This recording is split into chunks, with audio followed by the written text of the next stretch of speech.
real problem. Real problem. Okay. Among these 10 years, I realized because I started to teach in these my schools recently 5 years. So I identified that primary school students they have no interest in learning English language.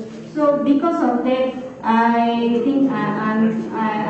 thought that I have to find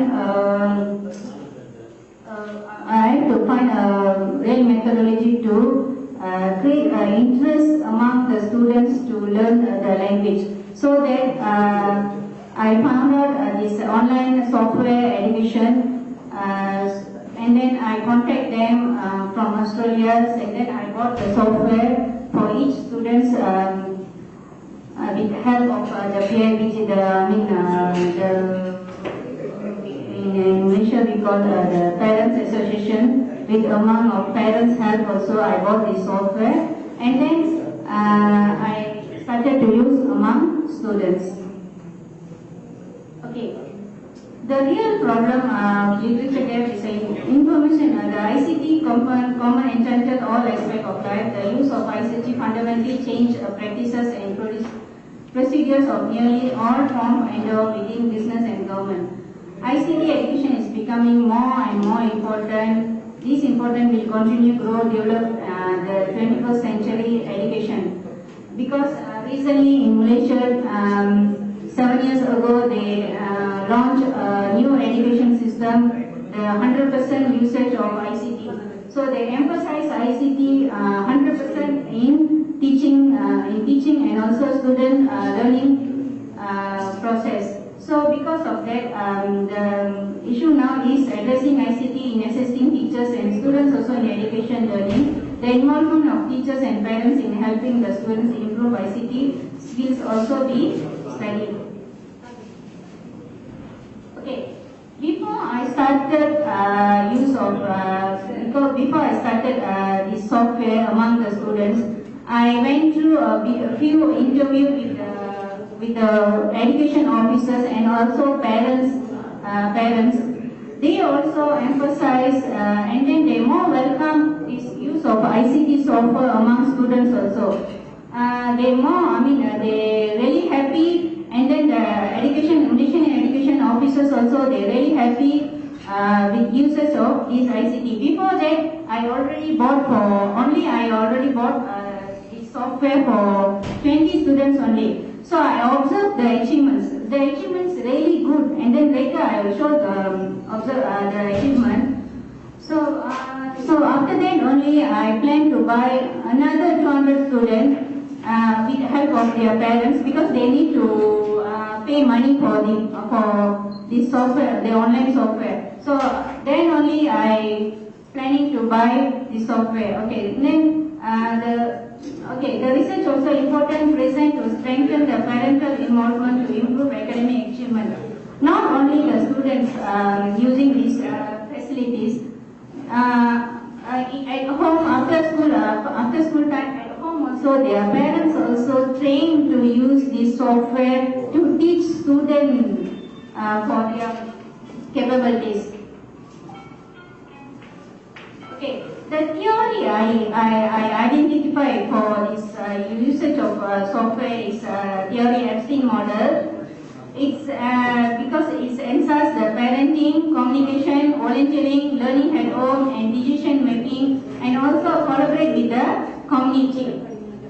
As you look at this theory, parents is more important after school hours, because the students only in school with teachers only 5 hours. After that, the students more spend time at their home only. That's why the parents is very important in this online software, the usage of online software.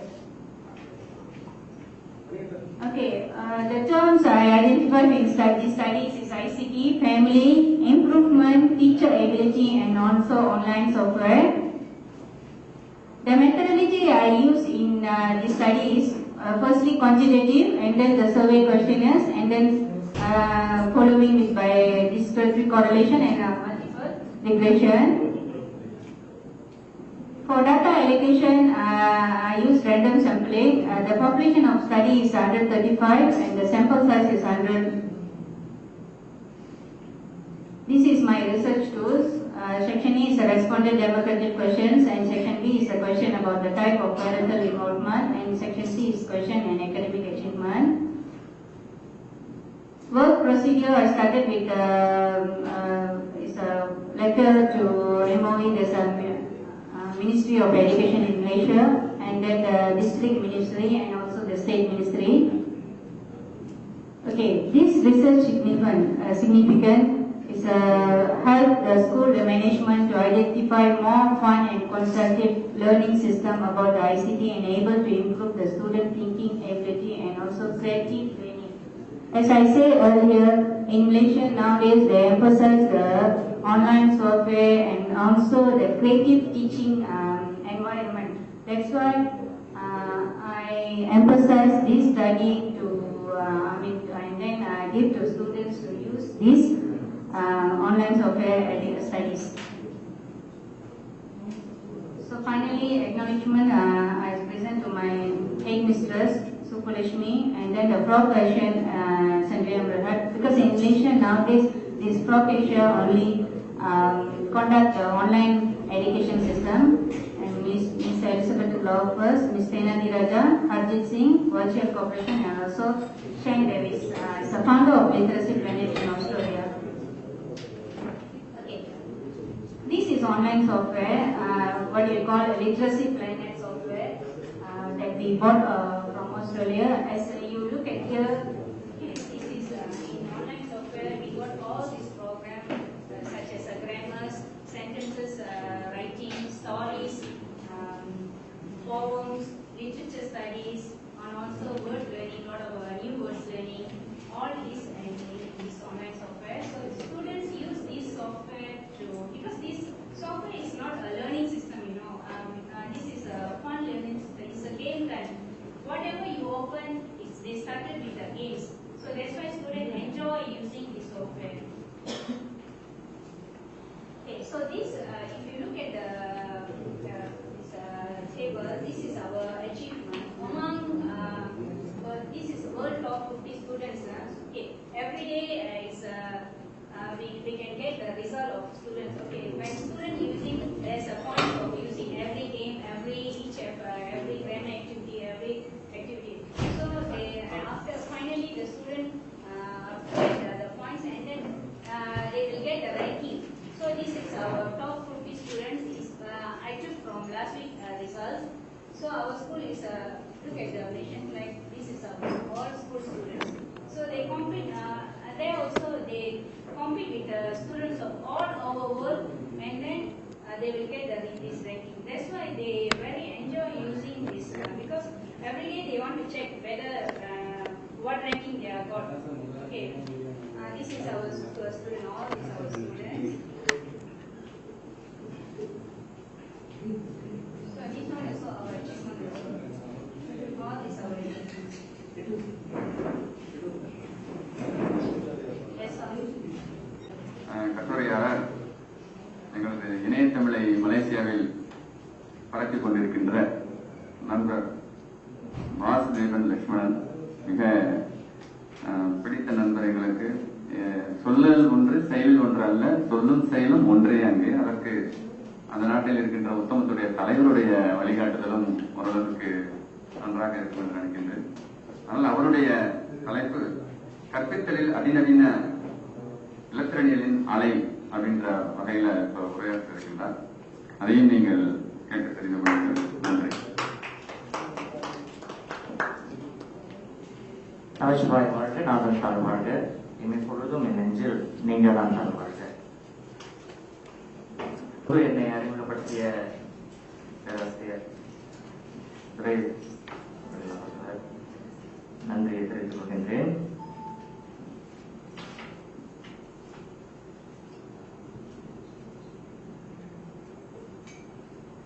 சரி, நீங்கள் இங்கு திரையில் பார்த்தது போல அந்த 21ஆம் நூற்றாண்டு தமிழ் வகுப்பறை எப்படியெல்லாம் மாற்றம் காணும் என்பதை பற்றிய ஒரு என்னுடைய ஆவல், என்னுடைய சிந்தனை, அதை இணையத்தில் நான் தேடிய தகவல்கள், படித்த புத்தகங்கள், இதிலிருந்து திரட்டி இதை ஒரு பரிச்சார்த்த முறையாக நாம் செய்து பார்க்கலாம் என்கின்ற ஒரு சிந்தனை தான், ஒரு சிந்தனை பகிர்வு என்று எடுத்துக் கொள்ளுங்கள்.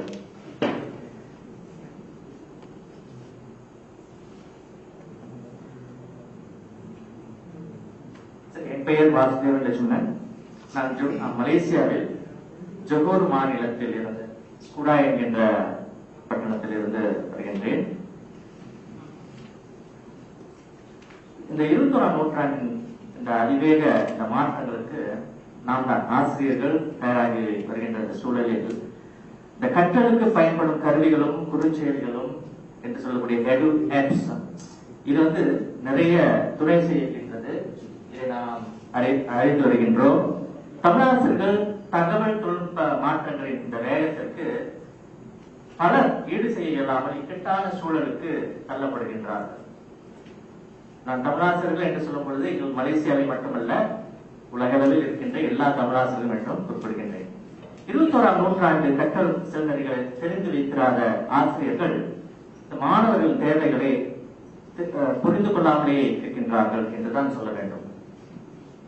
ஒரு நாட்டின் வளமைக்கு அந்த நாட்டின் கல்விக் கொள்கையும் திட்டங்களும் முக்கிய பங்காற்றுகின்றன. உலகத்தில் வளம் பெற்ற நாடுகள் இந்த 21ஆம் நூற்றாண்டு கற்றலில் முக்கியத்துவம் காட்டி வருகின்றன. நாம் அதிலிருந்து விடுபட முடியாது. இந்த 21ஆம் நூற்றாண்டில் கற்றலிலும் மாற்றம் இருக்கின்றது, கற்பித்தலிலும் மாற்றம் ஏற்படுகின்றது. தொடக்கத்தில் இந்த 21ஆம் நூற்றாண்டு கல்வியியல் கோட்பாடுகளையும் செல்நெறிகளையும் அறிமுகப்படுத்திய போது இது புதிய கற்றல் துணை கருவிகள் எல்லாம் சாத்தியமே இல்லை என்று நிறைய எதிர்வினைகள் எழுப்பியது. எப்போதுமே புதிய ஒன்றை சொல்லும் பொழுது, புதிய தகவலை சொல்லும் பொழுது எதிர்ப்பலைகள் வந்து கொண்டே இருக்கும். இந்த புதிய கற்றல் துணை கருவிகள் அலையாய் கண்ணுக்கு தெரியாமல் வந்து செல்கின்றன தகவல்களாய் நமக்கு. விரிவுரையாளர்கள், ஆசிரியர்கள், பொது இயக்கங்கள், பெற்றோர் என அனைவரும் பல்வேறு விவாதங்களை முன்வைத்தனர். இந்த 21ஆம் நூற்றாண்டு கற்றல் சூழலுக்கு நாம் தயாராகிறோமா? இன்று வரை 19ஆம் நூற்றாண்டு கற்றல் கருத்திலேயே வகுப்பறையில் பயன்படுத்தும் ஆசிரியர்கள் மத்தியில் இந்த ஜென்வாய் என்று சொல்லக்கூடிய புதிய தலைமுறை ஆசிரியர்கள் பங்கு பெரிய மாற்றத்தை உருவாக்கி கொண்டு வருகின்றது. அதை நாம் கண்கூடாக பார்க்க முடிகின்றது. விரும்புகிறோமோ இல்லையோ, இந்த 21ஆம் நூற்றாண்டில் நுழைந்து என்னோட 16வது ஆண்டாகிறது. நம்மை சுற்றிய வாழ்க்கை சூழல், தகவல் தொழில்நுட்ப மாற்றங்கள், புதிய கையடக்க கருவிகளின் பயன்பாடு என மாற்றங்கள் நிகழ்ந்த வண்ணம் இருக்கின்றன. நம் பள்ளிகள் தயாராகிவிட்டனவா? நாம் நம்மை கேட்டுக்கொள்கின்றோம். நான் ஆசிரியருக்கு சொல்கின்றேன், நம் பள்ளிகளில் 21ஆம் நூற்றாண்டு கற்றல் சூழலுக்கு மாறுவது பெரும் சவாலாக உள்ளதா? இந்த சிறுநெறிகளும் மாற்றங்களும் நம் குழந்தைகளுக்காகவும் நம் மாணவர்களுக்காகவும் சமூக முன்னேற்றத்துக்காகவும் அத்தியாவசியமாக பயன்படுகிறது. இந்த அதிரடி மாற்றங்களை சமாளிப்பது அவ்வளவு சுலபம் இல்லைதான். ஆனாலும் 21ஆம் நூற்றாண்டு கல்வியும் கற்றல் சூழலும் அதற்கேற்ற வகுப்பறை மாற்றங்களும் தேவைப்படுகின்றது. 21ஆம் நூற்றாண்டு கல்வி எப்படிப்பட்டது? இது மிக தைரியமானது. அது முன்பு சாத்தியமில்லாதது என்பதையும் சாத்தியமாக்கும் வல்லமை பெற்றதாக இருக்கின்றது. எவ்வித மாற்றங்களுக்கும் இசைவு தந்து ஆக்க சிந்தனை, புத்தாக்கம், சவால்களுடன் சிக்கலான பல விஷயங்களையும் அதை நிவர்த்தி செய்யும் ஒரு புதிய சூழலை, புதிய ஒன்றை தரவல்லது. ஹாட்ஸ் என்று சொல்லக்கூடிய ஹையர் ஆர்டர் திங்கிங் ஸ்கில்ஸ் இதற்கு வழிவகுக்கின்றது. இளந்திறனியல் கற்றல் கருவிகள் என்று சொல்லும் போது இந்த கற்றல் கருவிகள் என்றே இனி நாம் புலங்கும் சூழல் வந்துவிட்டது.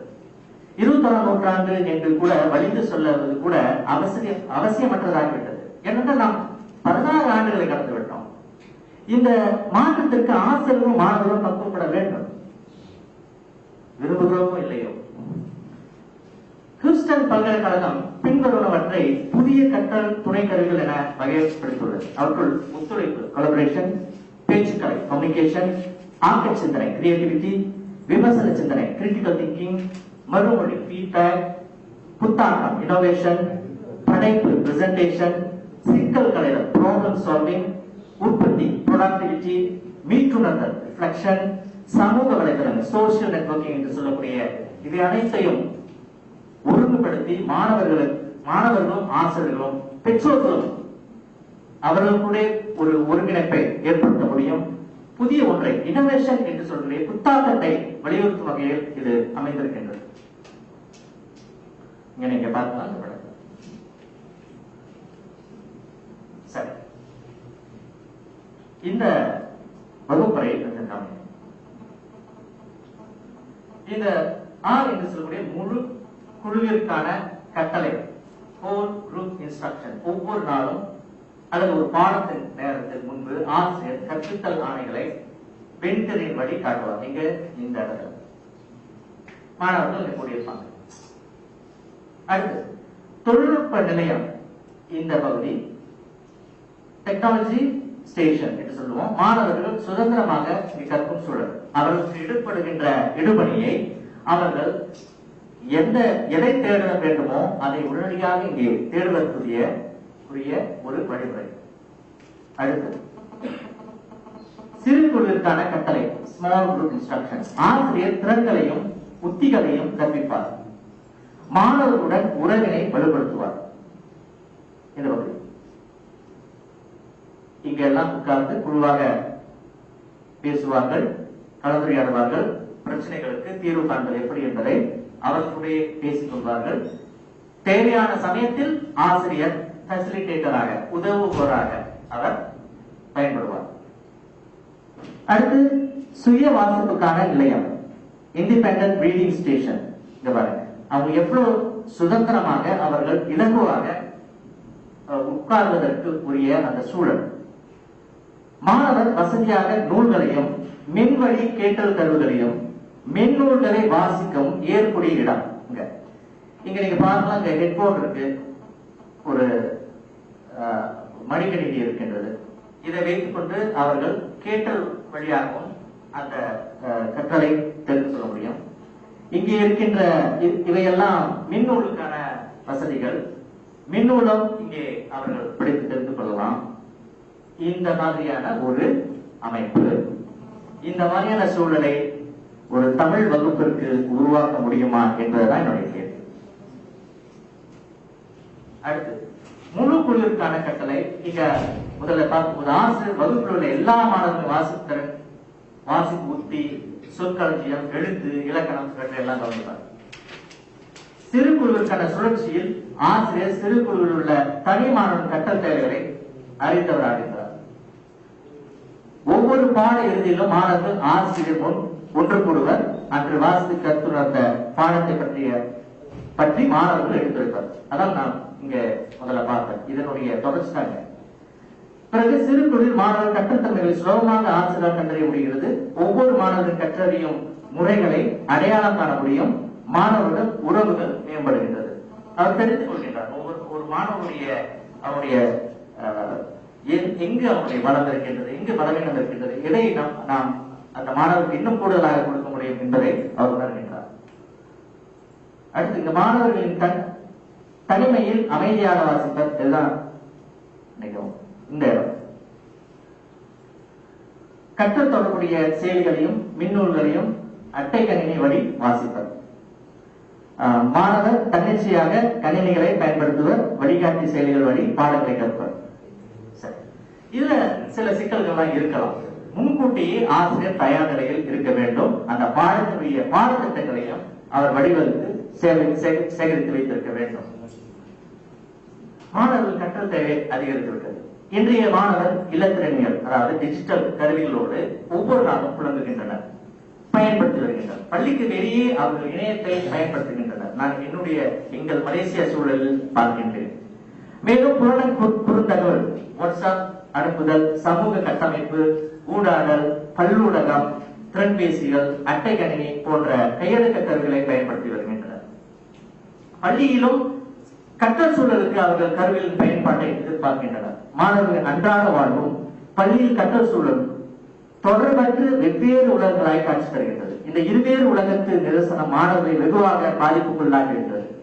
இதனால் பல்வேறு பிரச்சனைகளும் எதிர்நோக்குகின்றார் மாணவர்கள். இது ஒரு சூழல், வகுப்பறை சூழல். இந்த சூழல் வருவதற்கு ஒரு 10 ஆண்டுகள் ஆகலாம், 20 ஆண்டுகள் ஆகலாம், அல்லது 50 ஆண்டுகள் கூட ஆகலாம். ஏன் நாம் கனவு காண்பதற்கு இந்த நொடி பொழுது போதுமே. ஏன்னா இந்த இதே உலகத்தில் வெவ்வேறு இடங்கள்ல பயன்படுத்தி கொண்டு வருகின்றார்கள். அதனாலதான் சொன்னேன். இந்த மாணவனை பாருங்க, அவன் என்ன செய்கின்றான்? யாராவது சொல்லுங்களேன். என் 5 மாணவன். படம் தெரியவில்லையோ? அவனும் படம் படிக்கின்றான். இந்த செடியை அவனுடைய இலத்திரல் கேமரா பயன்படுத்தி அவன் படம் பிடிக்கின்றான். ஆசிரியர் எங்க இருக்கிறாங்க? இங்க இருக்கிறாங்க. இது குழு முறையில் அவங்க அந்த மாணவருடைய அவங்க கவனிக்கின்றார். இங்கே இன்னொரு குழு அவர்கள் தங்களுக்குள்ளாகவே அவர்கள் செய்த வேலைகளை அங்கே மற்ற மாணவர்களுக்கும் விளக்குகின்றார்கள். இங்கும் குழு நடவடிக்கை. சரி, இதை தமிழ் வகுப்பறைக்கு எப்படி நாம் கொண்டு போக முடியும் என்பதை பற்றிய ஒரு சிந்தனை உங்களிடம் வருகின்றேன். இதெல்லாம் மாற்றங்கள் நிகழ்ந்து கொண்டிருக்கின்றன. இலத்திரனியல் வகுப்பறை மாற்றம் நிகழ்கிறது. இதற்கு நாம் எப்படி தயாராகி வருகின்றோம்? இதே வடிவத்துல எங்க பள்ளியில கடந்த ஆண்டு டிசம்பர்ல எங்களுடைய பொறுப்பாசிரியரை கேட்டுக்கொண்டதுனால ஒரு வகுப்பறை இப்படி மாற்றி அமைத்தோம், சொந்த செலவுல. நாம் கையடக்க கருவிகளை கற்றல் கற்பித்தலில் பயன்படுத்த தயாராக வருகின்றோமா? நம்முடைய அன்றாட நாம் புழங்குகின்ற திறன்பேசி போன்றவற்றை வகுப்பறையில் பயன்படுத்த முடியுமா? அதற்கு நிறைய கட்டுப்பாடுகள்லாம் இருக்கலாம். நான் கல்வி சார்ந்து ஆசிரியர் என்பதால் கல்வி சார்ந்து நான் மாணவர்களை பார்க்கின்றேன், ஆசிரியர்களை பார்க்கின்றேன். தமிழில் விளையாட்டு செயலிகள் இதை உருவாக்குவதற்கு முன்வருகின்ற தமிழ் நிறைய நிரல் மொழியாளர்கள் வர வேண்டும். ஆசிரியர்கள் அவர்களுக்கு உதவ முடியும். ஆசிரியர் கொஞ்சம் மெனக்கெட்டு இந்த நிரல் மொழியை கொஞ்சம் கற்றுக்கொண்டால் அவர்களை உருவாக்க முடியும் என்கின்ற ஒரு சிந்தனை. 21ஆம் நூற்றாண்டு கற்றல் திறன்கள் என்பது பறந்து விரிந்த அறிவு நிலையில் கற்றல் திறன்களை பயன்படுத்தி தேர்ந்தெடுத்த கல்வி ஏற்புடைய தொழில்நுட்ப கருவிகளுடன் செயலிகளை முன்னேற்பாடுடன் கட்டுக்கோப்புடன் ஒருங்கிணைத்து கற்பிக்கும் ஒரு கலையாகும். டிஜிட்டல் கிளாஸ் ரூம் என்று சொல்கின்றோம். இங்கே எங்களுடைய கல்வி சூழலில் இந்த டெக்ஸ்ட் புக் என்று சொல்லக்கூடிய பாட நூல்கள் எல்லாமே டிஜிட்டலைஸ் இலத்திரனியல் வடிவில் வந்துவிட்டன. மாணவர்கள் அங்கிருந்து பார்த்துக் கொள்ளலாம். கல்வியல் சார்பான ஆசிரியர்கள், தலைமை ஆசிரியர்கள், விரிவுரையாளர்கள், முகமை அமைப்பாளர், தொழில்நுட்ப வல்லுநர், கல்வி சமூக ஆர்வலர்கள் என அனைவரும் இந்த செல்கருவிகளை உணர்ந்து விளைபயமிக்க மாற்றங்களுக்கு வித்திட வேண்டும். எல்லாரும் ஒரே சிந்தனையில் இருந்தால் மட்டுமே இது சாத்தியமாக இருக்கும். சரி, இப்பொழுது 21ஆம் நூற்றாண்டின் செல்நெறிகளுக்கு பயன் தரும் 4 முக்கிய பிரிவுகளை பற்றி உங்கள்கிட்ட சொல்கின்றேன். இது எங்களுடைய நாட்டில் இது வழக்கத்திற்கு வந்துவிட்டது. சற்று முன்பு நான் பேசுவதற்கு முன்பு பேசிய ஆசிரியர் சாந்தி அவர்கள் இதை சொல்லியிருப்பார்கள். ஆக இந்த 4C என்று சொல்லக்கூடிய இது ஒன்று, இது வேற ஒன்றும் இல்லை. Communication, critical thinking, collaboration, creativity. இந்த 4 பேச்சுக்கலை, விமர்சன சிந்தனை, ஒத்துழைப்பு, ஆங்கில சிந்தனை. இதைதான் மையப்படுத்தி இந்த 21ஆம் நூற்றாண்டின் செல்நெறிகளுக்கு 4 முக்கிய பிரிவுகளாக நாங்கள் பயன்படுத்துகின்றோம், பயன்படுத்த வேண்டும். ஆசிரியர்களும் அதை கட்டாயமாக பயன்படுத்த வேண்டும் என்று வலியுறுத்தப்படுகின்றார்கள் எங்களுடைய கல்வி அமைச்சின் வழி. முன்பு கற்றலில் பயன்படுத்தப்பட்ட 3R ரீடிங், ரைட்டிங், அரித்மெட்டிக் முறை போதாது, பத்தாது. இன்றைய கற்றல் கற்பித்தல் சூழலில் 4C என்பது முக்கியத்துவம் வாய்ந்ததாகின்றது. இதை உங்களுடைய சூழலில் இங்க வந்திருக்கின்ற ஆசிரியர் எப்படி இதை பயன்படுத்த முடியும் என்று கொஞ்சம் யோசித்து பாருங்கள். சரி, அடுத்து நான் தெரிவிப்பது இந்த நியூ பெடகஜி வீல் என்று சொல்வார்கள். இது ஆலன் கரிங்டன் என்பவர் வடிவமைத்திருக்கின்றார். இதுல பாத்தீங்கன்னா எந்தெந்த செயலிகள் எப்போது நாம் பயன்படுத்த முடியும் என்கின்ற ஒரு வடிவமைப்பை இவர் முயற்சி எடுத்து அவர் வடிவமைத்திருக்கின்றார். இதை நீங்க பாத்தீங்கன்னா இங்க நினைவுபடுத்துதல், புரிந்து கொள்ளுதல், பயன்படுத்துதல், பகுப்பாய்தல், மதிப்பிடுதல், உருவாக்குதல், இப்படி பல்வேறு வகையான சூழலுக்கு எதையெல்லாம் எந்தெந்த செயலிகளை நாம் பயன்படுத்த முடியும் என்பதை பற்றிய ஒரு சிந்தனை. இதையும் நாம் பயன்படுத்திக் கொள்ளலாம். இதுல நான் எப்படி பயன்படுத்துவேன் என்றால், இந்த சாப்ட்வேர்லாம் இருக்கு, இந்த ஆப்ஸ்லாம் இருக்கு இல்லையா, இந்த செயலிகள், அதை முதல்ல பதிவிறக்கம் செய்து தமிழுக்கு அது தோதாக வருமா என்பதை பார்த்துக்கொண்டு அவற்றை எல்லாம் பயன்படுத்துகின்றேன். சரி, இது ஒரு சிந்தனை தான். இணையவாசிரியர் தான் இதை காண்பித்திருப்பேன். இன்றைய மாணவர்கள் 21ஆம் நூற்றாண்டு கற்றல் திறன்களையும் தாண்டிய நுட்பவியல் திறன்களையும் பெற்று வருகிறார்கள். அதற்குரிய பாதையை ஆசிரியர்கள் காண்பிக்க வேண்டும். இன்னொன்று, இந்த பிளிப்ட் கிளாஸ் ரூம் என்று நீங்கள் கேள்விப்பட்டிருக்கிறீர்கள். அதிர்மாற்ற வகுப்பறை. இந்த அதிர்மாற்ற வகுப்பறை என்பது முறையான நிரல் கற்பித்தலுக்கு நேர் எதிர்மாறானது. மாணவர்கள் இவ்வதிர்மாற்ற வகுப்புக்கு வரும் முன்பே முன்னர் நடவடிக்கையில் ஈடுபட ஆசிரியர் ஊக்குவிப்பார். இதை நீங்க பாத்தீங்கன்னா இது வந்து இன் கிளாஸ், டியூரிங் கிளாஸ். ஆனா இதற்கு முன்பே அவர்கள் முன்பே இவர்கள் ஒரு முன்னறி தெரிந்திருக்க வேண்டும். பிறகு இந்த வகுப்பில் படித்த பிறகு அடுத்து ஆப்டர் இதையும் அவர்கள் அவுட் ஆஃப் கிளாஸ் வகுப்பிற்கு பின்னால் அவர்கள் என்ன செய்ய வேண்டும் என்கின்ற ஒரு யுக்தி. இதுதான் பிளிப்ட் மாற்றிக்கொள்வது, பிளிப்ட் கிளாஸ் ரூம் என்று சொல்கின்றார்கள். இதே வழி ஒரு செய்முறை காணொலி, விளக்க உரை அல்லது பாடம் தொடர்பான ஆய்வுசார் கட்டுரை போன்றவற்றை வகுப்பறைக்கு வெளியே பார்த்தும் கேட்டும் வாசித்தும் தெரிந்து கொள்வர். இந்த முன்னறி செயற்பாங்க இதெல்லாம் முன்கூட்டி தெரிந்து வைத்துக் கொள்வது வகுப்பறையில் மாணவர்கள் ஏற்கனவே தெரிந்து வைத்திருக்கும் அறிவின் அடிப்படையில் உள்வாங்கி கருதுகோளின் அடிப்படையில் கலந்துரையாடல் முறையிலும் விவாதித்தும் சிக்கலுக்கு தீர்வு காண்பது. இந்த அறிமாற்ற வகுப்பறையை முதலில் 2007 பிரபலப்படுத்தியவர் இவர்கள் தான், டர்மன் அண்ட் சன்ஸ். இவர்கள் காணொலி வழி பள்ளிக்கு வெளியே முன்கற்றல் சூழல் அறிமுகப்படுத்தப்பட்டது. ஒரு காணொலியை வகுப்புக்கு முன்பே அவர்கள் பார்த்துவிட்டு வகுப்பில் வந்து அதை கலந்துரையாடுவார்கள். அதை பற்றி அடுத்த அவர்கள் வீட்டுக்கு சென்றதும் அதை பற்றி அவர்கள் மேலும் கலந்துரையாடுவதற்கு ஒரு சோசியல் நெட்வொர்க்கிங் என்று சொல்லக்கூடிய சமூக வலைத்தளங்கள்ல அவர்கள் கலந்துரையாடுவதற்குரிய வாய்ப்புகள்லாம் இருக்கின்றது.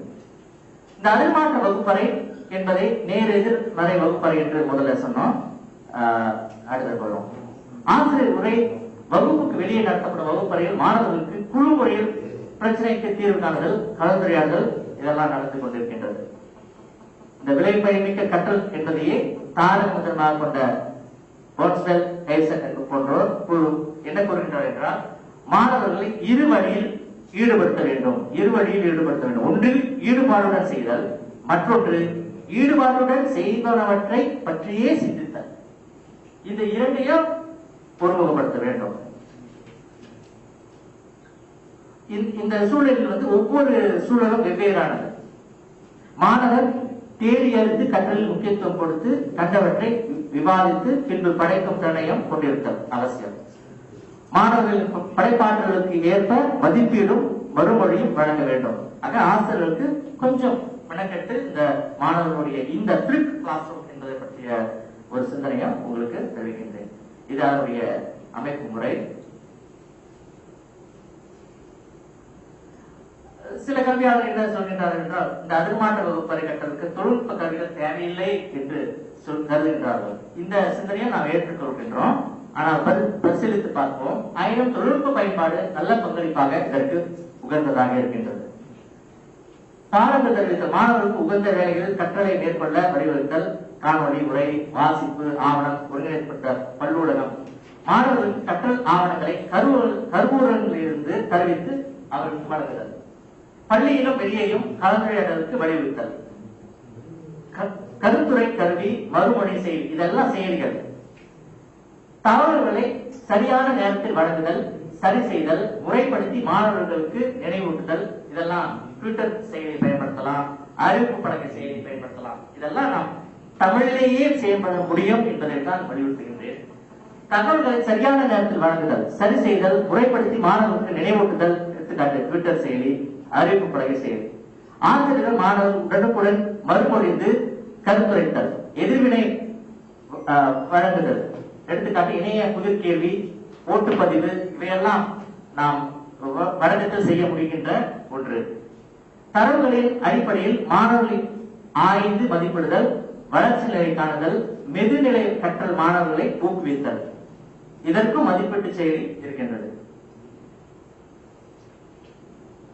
நீங்க பார்க்கலாம், பாடங்கள் தெரிவித்தல், அடுத்து மாணவர்களுக்கு கற்றல் ஆவணங்கள் கருவூலங்களுக்கு தெரிவித்தல், படைப்புக்குரிய கற்றல் கருவிகளை சரியான அமைப்புடன் கற்றல் திறன்கள் அடிப்படையில் முறைப்படுத்துதல்.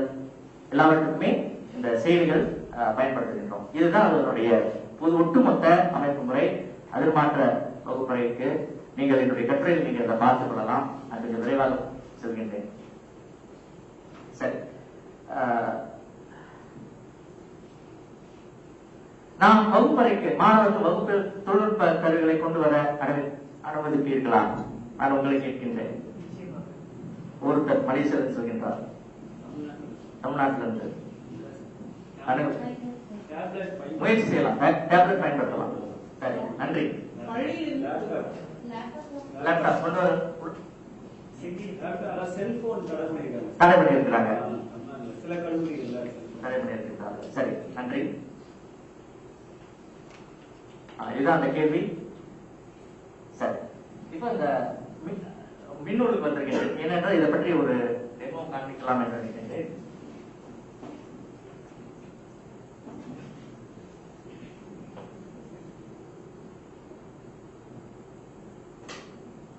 திண்டுக்கல்ல மழை வருகின்றதா? சும்மா சாதாரண சொல்லுங்க. எப்போது வரும்?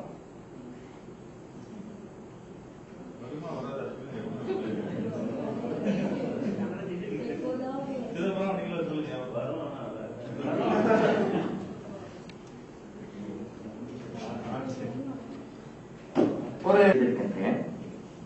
எங்களுடைய இதுல என்ன விசேஷம் என்றால், என்ன புதுமை என்றால், இது எங்களுடைய பள்ளியில் தமிழ் இலக்கியத்திற்கு இந்த செய்யுளை எப்படி எல்லாம் பயன்படுத்தலாம்.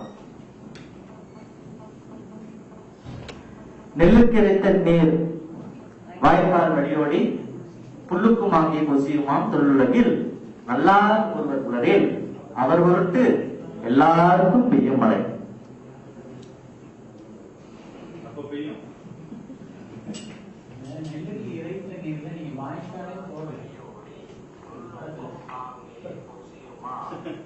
தொழிலுலகில் நல்லார் ஒருவர் உலரே அவர் பொருட்டு எல்லாருக்கும் பெய்யும் மழை.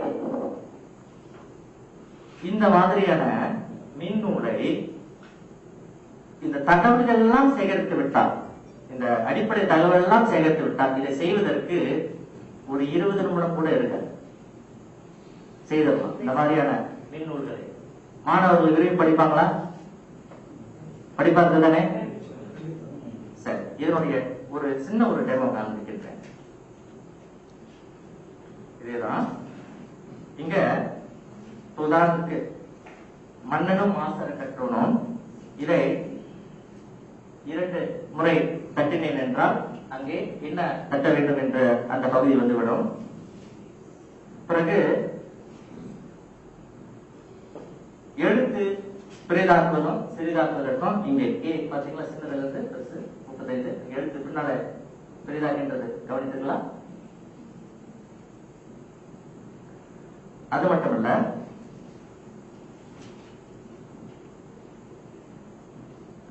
இந்த வர்ணத்தை மாற்றுவதற்கும்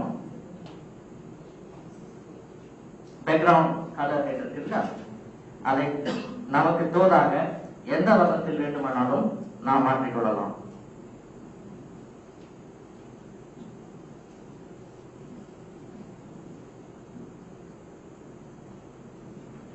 அந்த மாற்றங்களை நீங்கள் பார்த்துக் கொண்டிருப்பீர்கள் திரையில். இந்த படம் உங்களுக்கு பெரிதாக இருக்கின்றது, இது சின்னதாக வேண்டும்.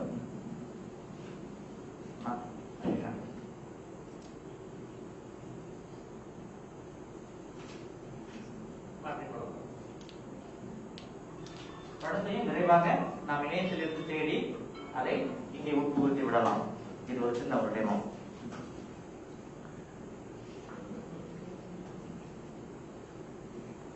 இந்த மாதிரி பல நூல்களை உருவாக்கி கொண்டு இருக்கின்றோம்.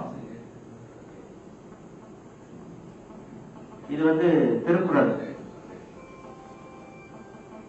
புகுமுகம் முதல் படிவம் 1 வரை உள்ளது. திருக்குறளும் அதனுடைய விளக்கமும் இங்கே கொடுத்திருக்கின்றோம்.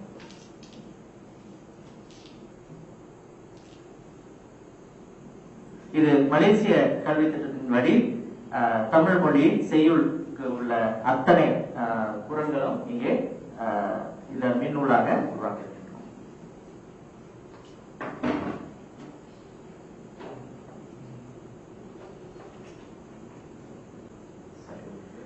ஆக எங்கும் ஏதும் மின்னூல் பதிப்பு இப்பொழுது வந்துவிட்டது. இந்த மின்னூல் வாசிப்பு இயங்குதள கருவிகள் இல்லாமல் எல்லா கணினிலும் மின்னூல்கள் வாசிக்க முடிகின்றது. இதை வரைப்பதற்கு அதனுடைய ஃபார்மேட் பிடிஎஃப்ல முன்பு இருந்தது, இப்பொழுது EPUB இப்படி நிறைய அதனுடைய இருக்கின்றது. இது வந்து புக் கிரியேட்டர் என்று சொல்லக்கூடிய இதை நீங்கள் குறித்து வைத்துக் கொள்ளலாம், இணையத்தில் நீங்கள் தேடலாம். இப்பொழுது இலவசமாக நீங்கள் பெற்றுக்கொள்ளலாம். இதுதான் முதல் காண்பித்த அந்த பகுதி, அது ஸ்கிரீன் சேவர். அந்த புக் கிரியேட்டர் என்னன்னா உலக அளவில் பிரபலம் அடைந்துள்ளது. சிறந்த கல்வியியல் செயலி என்ற விருதை 2015 பெற்றுள்ளது. புக் கிரியேட்டர் கல்வியியல் சார்ந்த மின்னூல் ஆசிரியருக்கு மாணவர் உதவும் புக் கிரியேட்டர் அந்த அட்டை செயலி. இதை வைத்துக் கொண்டு என்ன செய்யலாம் என்று பார்த்தோம்னா, கல்வி தொடர்பான ஈடுபணிகள் செய்ய முடியும், மின்னூல் தயாரிப்பு திட்டங்கள் செய்ய முடியும், நிர்ணயிக்கப்பட்ட மின்னூல் கட்டமைப்பு இவற்றையெல்லாம் செய்ய முடியும். முடித்துக் கொள்கின்றேன்.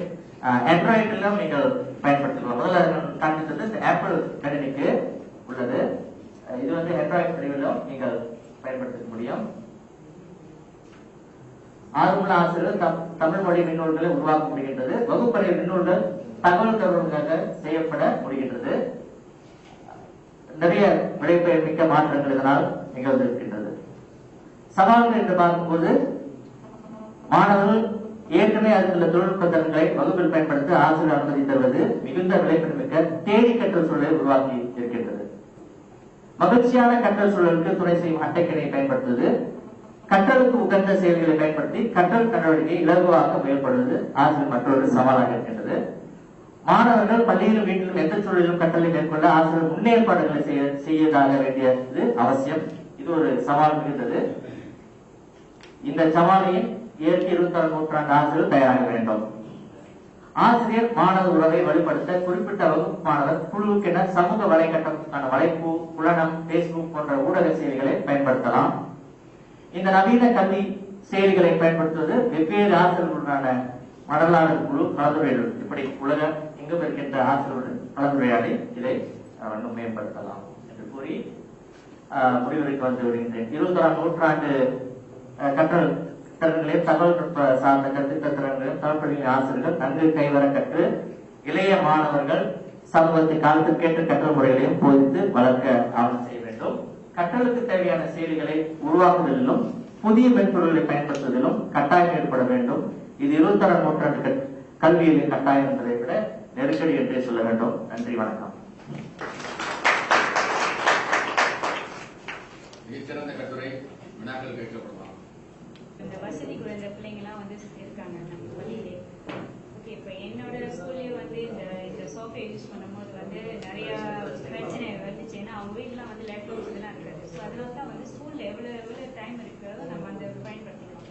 இப்போ நீங்கள் சொன்ன மாதிரி வந்து நீங்கள் ஆப்ஸ் இதை வந்து யூஸ் பண்ண லேப்டாப் அந்த ஃபோன்ஸ் இதெல்லாம் வந்து ஸ்கூலுக்கு எடுத்துகிறத நீங்கள் வந்து வரவேற்கிறீங்களா இல்லையான்னு கேட்டீங்க. ஓகே, லெட்ஸ் இந்த மாதிரி வசதி இல்லாத பிள்ளைங்க நம்மளோட சஜஷன் என்னன்னு சொல்லி என்ன ஒரு வழி செய்ய முடியும் அந்த மாதிரி இருக்கிறப்ப அந்த மாதிரி ஏன்னா இது எனக்கு ஒரு பெரிய பிரச்சனையா ஸ்கூல்லயும் இருக்குங்க, என்னோட பள்ளியிலயும். இப்போ நீங்க கண்டிப்பா உங்க பள்ளியில இந்த பிரச்சனை இருக்கு. நீங்க சொல்லும் போது எனக்கு அதான் தோணுச்சு. ஏன்னா ஆசிரியர்கள் கொண்டு வர சொல்லுவாங்க, ஆனா மாணவர்கள் வந்து வகுப்பறைக்குள்ள பயன்படுத்தும் பொழுது 3G பயன்பாடுங்கிறது எவ்வளோ கண்ட்ரோல்ல இருக்கும்போது நீ ஏன் பயன்படுத்தினேன்னு அவங்க கேட்பாங்க. இல்ல வேற எதுக்காவது பயன்படுத்தி நான் ஆசிரியர் சொன்னாங்க பயன்படுத்தினேன், ஆசிரியர்கள் படிப்போது பார்த்துருக்கு அப்படின்னு சொல்லுங்க. சரி, இதையெல்லாம் நம்முடைய நாம், ஆசிரியர், மாணவர், பெற்றோர், இந்த 3 பேர் முக்கோண இதுல நம்பிக்கை என்கின்ற ஒன்றில் நடைபெற வேண்டியது. இந்த நம்பிக்கை அற்று போகும் பொழுதுதான் இந்த மாதிரியான சிக்கல்லாம் வரும். அதான் நம்ம சொன்னேன், தொழில்நுட்பம் என்பதை நாம் எந்த கோணத்தில் பார்க்கின்றோம். நான் ஆசிரியராக பார்க்கும்போது இந்த செயலிகள் எல்லாம் பார்க்கும்போது எனக்கு ரொம்ப மகிழ்ச்சியா இருக்கும், அதை பயன்படுத்தணும். எப்பொழுதெல்லாம் ஆங்கிலத்தில் முடிகின்றதோ அதையெல்லாம் தமிழிலும் முடியும் என்பதை பற்றிய சிந்தனை வர வேண்டும். அதற்குரிய மாற்றங்களுக்கு ஆசிரியர்கள் முனைப்பு எடுக்க வேண்டும்.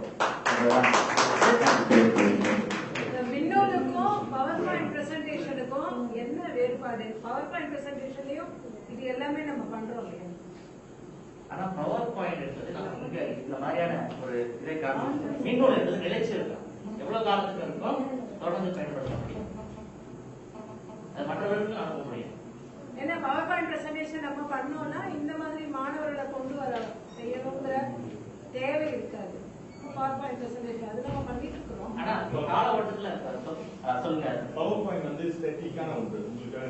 இது வந்து ரொம்ப டைனமிக்கான. நீங்க லிங்க்ஸ் கொடுக்கறதுல இருந்து வீடியோ அப்லோட் பண்றதுல இருந்து பவர் பாயிண்ட் அட்வான்ஸா நீங்க செய்ய முடியாது. ஃபிளிப் கிளாஸ் ரூம் டெக்னாலஜி நீங்க இன்கார்பரேட் பண்ணலாம். எக்ஸ்டர்னல் வெப்சைட்டும் அதுல நீங்க லிங்க் பண்ணலாம். ப்ரோக்ராமிங்ஸ் வந்து நீங்க கனெக்ட் பண்ணலாம். Totally different.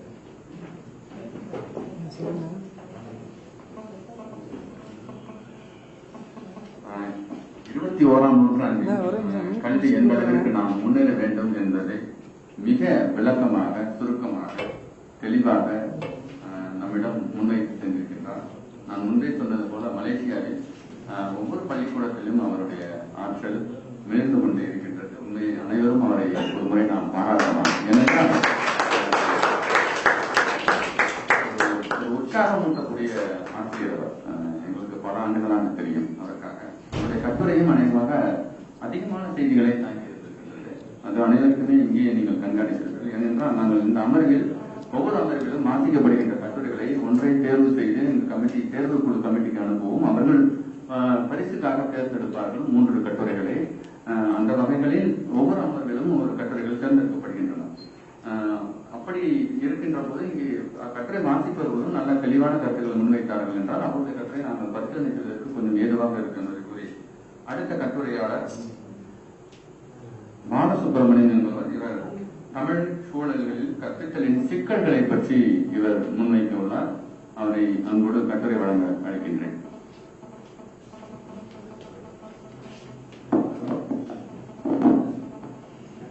உங்கள் அனைவருக்கும் வணக்கம். சராஸ்வதன் சார், நீங்க உங்க கல்வி சூழல சொன்னீங்க. நான் தமிழ்நாட்டுடைய கல்வி சூழல சொல்ல நான் எனக்கு ரொம்ப கனவு தான். நீங்க கேட்டது மாதிரி இந்த மாதிரிலாம் வரணும் அப்படிங்கிறது பெரிய ஆசை. ஆனா உங்களுடைய அரசும் அங்க இருக்கக்கூடிய கல்வித்துறை சார்ந்த விஷயங்களை ரொம்ப ஆரோக்கியமா இருக்கு. ஆனா இங்க அப்படி ஒரு நிறைய சிக்கலை சந்திக்கிறோம். ஏன்னா உங்களுடைய கட்டளை தொடர்ந்து என்னோட பேசுறது முக்கியமா தெரியும் நினைக்கிறேன். 2005க்கு பிறகுதான் இங்கே ஒரு பெரிய மாற்றம் வந்தது. அதை விட நீங்க சினிமாவில் கூட நிறைய பார்க்கலாம். கணினிங்கிற விஷயமே 5க்கு அப்புறம் தான் இங்கே ஒரு பெரிய அசுர வளர்ச்சியாச்சு. அதுவும் இன்னைக்கு நமக்குள்ள சிந்தனையாளர் மத்தியில இப்படி வந்ததுனால உலகம் சுருங்கிடுச்சு, கைக்குள்ள வந்துருச்சு அப்படிலாம் நிறைய ஒரு பேச்சு வந்துட்டு இருக்கு. அதுவும் பெரும்பாலும் என்ன பண்றீங்கன்னா தமிழ்நாட்டுல நெட்வொர்க்கிங் வந்து ஆக்கப்பூர்வமா யாரும் பயன்படுத்துறது இல்லை. பெரும்பாலும் என்னன்னா நீங்க அது கல்வி சூழல்ல பெரும்பாலும் மாணவர்களும் சரி, நிறைய ஆசிரியர்களும் சரி, பெரும்பாலும் என்னன்னா அந்த நெட்வொர்க்கிங் ஆக்கப்பூர்வமா பயன்படுத்துறது இல்லை. இன்னைக்கு அது தேவையா இருக்கு. ஊடகங்கள் வந்து இப்படியான தேவையா இருக்கு. அதுவும் 20ஆம் நூற்றாண்டு 21ஆம் நூற்றாண்டுல இது வந்ததுனால ஒரு பெரிய சமூக மாற்றத்தை சந்திக்கிறோம். நம்முடைய தமிழ் சூழல்ல ஒரு பெரிய மாற்றத்தை சந்திக்கிறோம். இப்படி ஆய்வு நோக்கம் என்ன அப்படின்னா, உலக மொழிகளிலே ஆங்கிலத்துக்கு சமமாக ஆங்கிலத்துக்கு பிறகு தமிழுடைய பயன்பாடு அதிகமாக இருக்கிறது. கணினி தமிழ் வளர்ச்சிக்கு குறிப்பாகவே இந்தியாவை விட தமிழ்நாட்டோட வெளிநாடுகளில் அயல் நாடுகளில் வந்து ஒரு பெரிய விஷயத்தை செஞ்சுட்டு இருக்காங்க. மென்பொருளாக சரி, புதிய செயலிகள் சரி உருவாக்கிட்டு இருக்காங்க. இத இங்க கத்துக்கிறதுல என்ன பிரச்சனை அப்படிங்கறத நீங்க நான் பேசுறேன். தமிழ் கல்வி சூழல்ல இன்னைக்கு தமிழர்களுடைய கல்லூரி பல்கலைக்கழகங்கள்ல ஆரோக்கியமா இல்ல. அது நம்ம வெளிப்பாட்டு திறனை கண்டுபிடிக்க முடியும் நம்முடைய மாணவருடைய செயல்பாடு மூலமாக. குறிப்பா வந்து ஆய்வுகளின் தரம். அடுத்து வந்து தமிழகத்துல ஒரு கணினி தெரிஞ்சவங்க லிஸ்ட் போட்டீங்கன்னா ஒரு 50 பேர் தான் இருப்பாங்க. அது கல்லூரி பல்கலைக்கழகத்துல ஓரளவு தெரிஞ்சவங்க, நெட்வொர்க் தெரிஞ்ச ஒரு 50 பேர் மேக்சிமம் சொல்லலாம். நீங்க வந்திருக்கவங்களே நீங்க பார்க்கலாம். இந்த மாநாடு தெரிஞ்சு இங்க இதனுடைய நடக்கின்ற விஷயம் தெரிஞ்சு வந்தவங்களே ஒரு 50 பேர் தான் இருப்பாங்க. அதுவும் குறிப்பா கணினி தமிழ் கற்றுக் கொடுக்கிறவங்களுக்கு தொழில்நுட்ப அறிவு கிடையாது, டெக்னாலஜி தெரியாது. அப்ப டெக்னாலஜி தெரியறதுக்கான பிரச்சனைகளை நம்ம இன்னைக்கு சந்திக்கிறோம். அடுத்து பாத்தீங்கன்னா அதை படிக்கிறதுக்கும் ஆர்வம் காட்டுறது இல்லை. இந்த டெக்னாலஜியை தெரிஞ்சுக்கிறதுக்கு எப்படி வந்து அதை படிக்கணும் அப்படிங்கிற விஷயமும் இல்ல. பெரும்பாலும் எம்எஸ் ஆபீஸ் படிக்கிறாங்க. எப்படி பவர் பாயிண்ட் பண்றது, வேர்டில் எப்படி பண்றது, ஏன்னா அது அட்மினிஸ்ட்ரேஷனுக்கு பயன்படுது. அதுக்காக எம்எஸ் ஆபீஸ் எழுதிக்கிறாங்க. அடுத்து கணினி தமிழ் வந்து பாடமாக்கப்படல. சில கல்லூரிகள்ல சில இடங்கள்ல பாடமாகவே இல்லை. ஏன்னா நமக்கு பொறுத்த வரைக்கும் என்னன்னா பாடமா இருந்தாதான் படிப்பாங்க, அது கூட தியரி மட்டும் தான் படிப்பாங்க, பிராக்டிகலா படிக்கிறது இல்லை. அப்படி ஒரு சிக்கல் இருக்கு. அடுத்து வந்து இந்த கட்டுரை எழுதுறதுக்காக நான் ஒரு 31 கொஸ்டின்ஸ் ரெடி பண்ணேன். வினாக்கள் வந்து ரெடி பண்ணி தான் நான் பண்ணேன். அதை வச்சு பின்னாடி காமிக்கிறேன். அது வந்து எடுத்து 31 கேள்விகள் தமிழ் கணினி தொடர்பாக எங்களுடைய இளங்கலையில படிக்கக்கூடிய UG students, PG, MPhil, PhD, professors கொண்டு அடுத்த நிமிஷமே அந்த கொஸ்டினை படிச்சு பார்த்து இதெல்லாம் நாங்க செய்யறதே இல்லை சார் கேட்டு கொடுத்தாங்க. அதை கேட்ட அந்த 31 கேள்விகளை அந்த கொடுத்த கொஸ்டின் கொடுத்து 156 பேர்ட்டு அதை கொடுத்து கொஸ்டின் எடுத்து தான் நான் உருவாக்குறேன். அடுத்து வந்து இந்த நோக்கம் என்ன அப்படின்னா, கல்வி சூழல கணினி தமிழை கொண்டு எப்படியாவது கொண்டு போய் சேர்க்கணும். அதான் என்னுடைய இது. என்னென்ன சிக்கல், தமிழ் பயிலும் மாணவர்களுக்கு ஒரு ஒரு விதமான தாழ்வு மனப்பான்மை இருக்கு. இங்க அது உங்களுக்கே தெரியும், சில பேர் கல்லூரியில இருக்கிறவங்களுக்கு கணினி என்றாலே ஆங்கிலங்கிற ஒரு பயம், ஒரு அச்சம். இது இருந்தா வந்து ஆங்கிலம் தெரிஞ்சிருக்கணும் அப்படின்னு. கணினி ஆய்வு கூடம் சில கல்லூரிகள்ல இருக்கிறது இல்ல. அது அரசு கல்லூரியா இருந்தாலும் தனியார் இருந்தாலும் சரி, லேப், கம்ப்யூட்டர் லேப் இல்ல. ஆனா பாடமா இருக்கும், லேப் இருக்காது. அப்படி ஒரு பிரச்சனை. கணினி உருவான வரலாறு படிக்கிறாங்க, தியரியா படிக்கிறாங்க. செயல்முறையாக ஆய்வு கூடத்திற்கு சென்று கணினி இது வரைக்கும் பயன்படுத்துறதுல அரசு கல்லூரிகள்ல இன்னும் கஷ்டம், இன்னும் ரொம்ப பெரிய கஷ்டம். அரசு உதவி பெறும் தன்னாட்சி கல்லூரி, தனியார் கல்லூரிகள்ல கணினியை பயன்படுத்தினா ஸ்டூடெண்ட்ஸ் நிறைய செலவு பண்ண வேண்டியது, ஃபீஸ் அதிகமாக வாங்குறாங்க, எக்ஸ்ட்ரா ஃபீஸ் வாங்க வேண்டியது. அடுத்து வந்து தமிழ் பேராசிரியர், நான் ரொம்ப வெளிப்படையாக சொல்றேன், நிறைய பேருக்கு அப்படி ஒரு நாலேஜ் கிடையாது. கணினி வழி பாடம் கற்பித்தால் ஏமாற்று நிலையில நிறைய விஷயம் இருக்கு. நிறைய அந்த வைவா, பிஹெச்டி, டாக்டரேட் வைவாக்கெல்லாம் நிறைய பேர் பண்ணுவோம். பவர் பாயிண்ட் பண்ணாங்கன்னா எதிர்மா நினைக்கிறாங்க, சும்மா ஏமாத்துறாங்க நினைக்கிறாங்க. கிளாஸ்ல போய் பவர் பாயிண்ட்ல கிளாஸ் எடுத்தீங்கன்னா, இல்லாட்டி வீடியோ கிளிப்பிங் போட்டு கிளாஸ் எடுத்தீங்கன்னா என்ன படம் போட்டு காமிச்சிட்டு இருக்காரு, இப்படிதான் அவங்களுடைய பேச்சு. அப்படி புரிஞ்சுக்கிற ஒரு சூழல் வந்து இன்னைக்கு கிடையாது. அது ஒரு சிக்கல். அடுத்ததாக தமிழ் துறையில கணினி ப்ரொஜெக்டர் கிடையாது. நான் ஒரு இடத்துல மெட்ராலஜி கிளாஸ் எடுக்க போனேன், பிஹெச்டி ஸ்டூடெண்ட்ஸ்க்காக, எம்எல்பி ஸ்டூடெண்ட்ஸ். அங்க போய் பவர் பாயிண்ட்ல ரெடி பண்ணி எல்லாம் எடுத்துட்டு போறப்ப அங்க போய் கேட்டேன், சார் ப்ரொஜெக்டர் தான் சொன்னேன். ப்ரொஜெக்டரை இது வரைக்கும் வாங்கினதே இல்லைன்றான். இது வரைக்கும் டிபார்ட்மெண்ட்ல ப்ரொஜெக்டர் கிடையாது, கம்ப்யூட்டர் கிடையாது, பிரிண்டர் இல்ல, எதுவுமே இல்ல. அப்படி ஒண்ணு இருக்கான்னு கேட்டார். அதான் ஆச்சரியமான விஷயம். ப்ரொஜெக்டர் ஒண்ணு இருக்காரு ஒரு சீனியர் ப்ரொஃபசர் கேட்டார். ஒரு பெரிய பாரம்பரியமான கல்லூரி தொடங்கி 3 வருஷம் ஆச்சு அந்த கல்லூரி. அப்ப அப்படி ஒரு சூழல் வந்து இருக்காங்க. அடுத்ததாக கல்வி வளாகங்களில போதிய இணைய வசதி கிடையாது, வைஃபை கிடையாது, கிளாஸ் ரூம்ல கிடையாது, காலேஜ் சூழலும் கிடையாது. பெரிய விஐடி மாதிரியான பெரிய வேலூர் விஐடி மாதிரியான பெரிய இடங்கள்ல பணம் அதிகமா கேட்கறாங்க. ஹோல் கேம்பஸ், கிளாஸ் ரூம் எல்லாம், ஸ்மார்ட் போர்ட் கிளாஸ் ரூம் எல்லாம் எங்க கட்டினாலும் நெட் கிடைக்கும். அப்படி ஒரு சிக்கல் இல்ல, உள்ளேயும் வெளியிலையும். அடுத்து மாணவர்கள் அவங்க சொன்ன ஆலோசனை, சார் தயவு செய்து ஆரம்ப கல்வியில இருந்து கணினி தமிழை கொண்டு வாங்க, கணினி வழியாக தமிழ் அறிந்தா எங்களுக்கு ரொம்ப சந்தோஷம் தான். கணினி முழுமையும் தமிழ் படித்தினால் பயன்படுதல் எண்ணிக்கை அதிகரிக்கும். குறிப்பாக தமிழ் தட்டச்சு பயிற்சி, இனிப்போடு பயன்பாடு. நாங்க கம்ப்யூட்டர் டைப்பிங் கற்றுக்கிறப்ப மவுஸ் கூட பலருக்கு புரிகிறது இல்லை, கிளிக் பண்றது கூட பலருக்கு வர்றதில்லை. இங்க இருக்கிற கல்லூரி மாணவர்களே சொல்றாங்க, மவுஸ் கிளிக் பண்றது கூட பெரிய சிக்கல். அடுத்ததாக பாடத்திட்டத்தோடு கணினி பயன்பாட்டை தயவு செய்து இணைங்க. முறையாக கணினி பயின்றவர் பயிற்சி அளித்தால் இன்னும் கூடுதலான எங்களுக்கு பெரிய சந்தோஷம். கணினி பயன்பாட்டை வெறும் தமிழ் படிக்கிறது மட்டும் இல்ல, பிஎஸ்சி கம்ப்யூட்டர் சயின்ஸ் படிக்கிறவங்க, பிசிக்ஸ் படிக்கிறவங்க, இளங்கலை அறிவியல் படிக்கிற மாணவர்களுக்கும் கணினி தமிழ் பயன்பாட்டை கொண்டு போய் சேர்க்கணும். அது ரொம்ப முக்கியமான. ஏன்னா கம்ப்யூட்டர் சயின்ஸ்ல போய் ஏதாவது ஒரு சின்ன கேள்வி கேட்டு, தம்பி இந்த எக்ஸல் இது எப்படி போடுறதுன்னு கேட்டீங்கன்னா, இது எங்களுக்கு பாடம் இல்ல சார், ப்ரோக்ராமிங் மட்டும் தான் எங்களுக்கு தெரியுங்களா.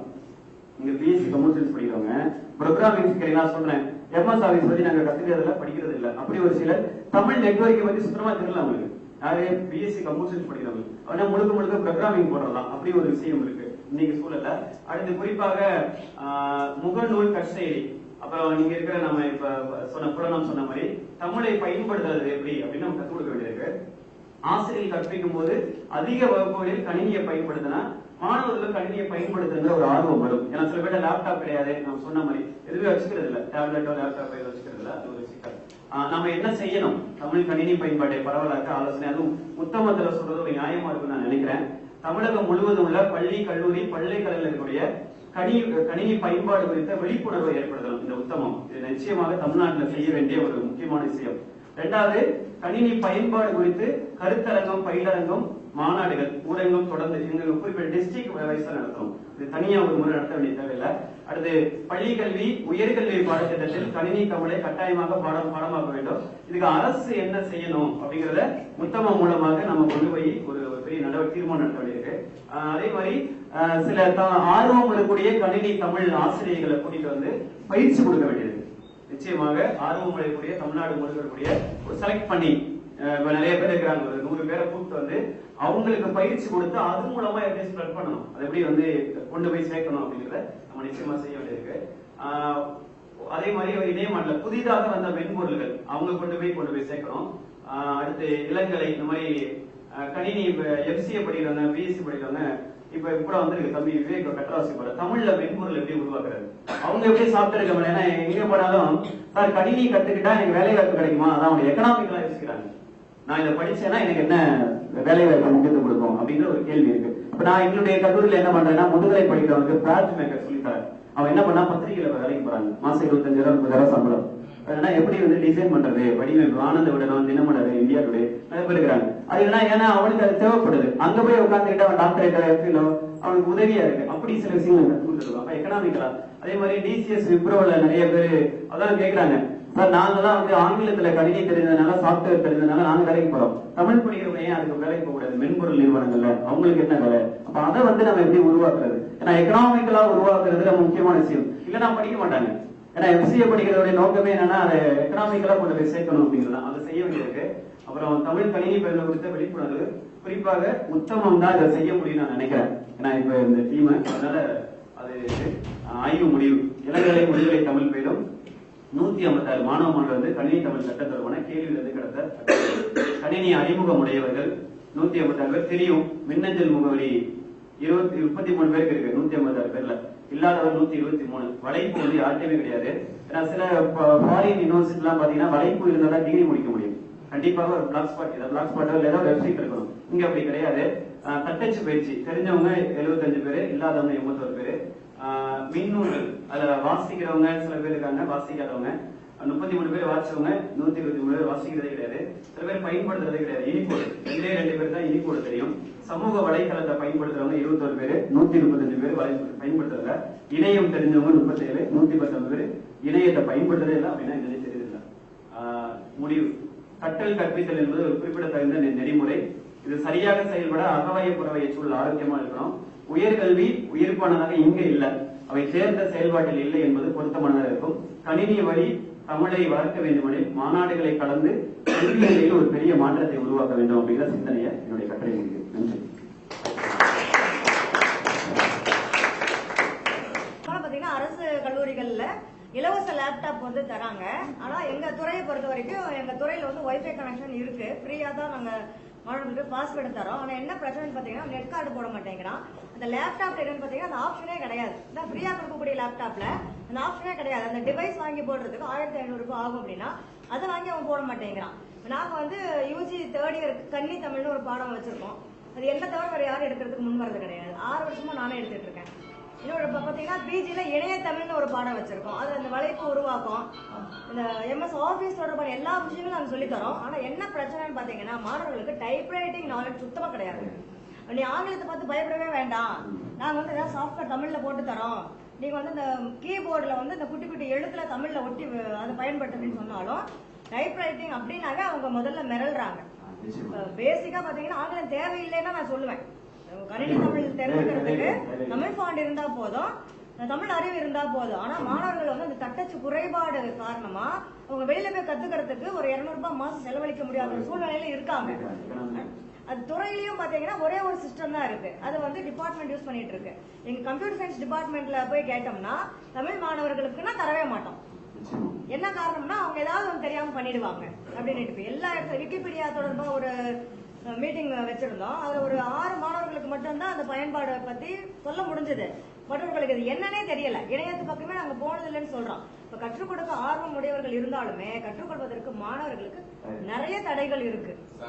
ரொம்ப முக்கியமான ஒன்று, இப்ப அவரோட கட்டுரையும் இவரோட கட்டுரையும் பாத்தீங்கன்னா முன்னுக்கு பின் முரணான அது எப்படி இருக்க வேணும்ன்றது அவரோட கட்டுரை, எப்படிலாம் இருக்குன்றது அவரோட கட்டுரை.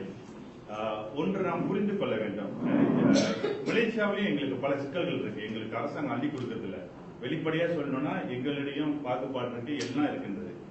இது வந்து டெக்னாலஜி இல்ல, எத்திக்யூட். ஆப்பிரிக்காவில் நம்மை விட இன்னும் வறுமையில இருக்கின்ற பல பள்ளிகள் சொந்த முயற்சினால மாணவர்களுக்கு வந்து கணினி வகுப்பு நடத்திட்டு இருக்காங்க. குறிப்பா வந்து உபுந்து சட்டமன்ற கூட்டம் சகோதரி பாருங்க, அவங்க பணம் கொடுத்தா வாங்கவே மாட்டேன்றாங்க. அது வந்து 50 ரிங்கிட்னா ஒரு 800 ரூபீஸ் தான். 800 ரூபீஸ் நீங்க வந்துட்டு இங்க உங்களுக்கு கிடைக்கிறது பெரிய விஷயம் இல்லை நான் நினைக்கிறேன்.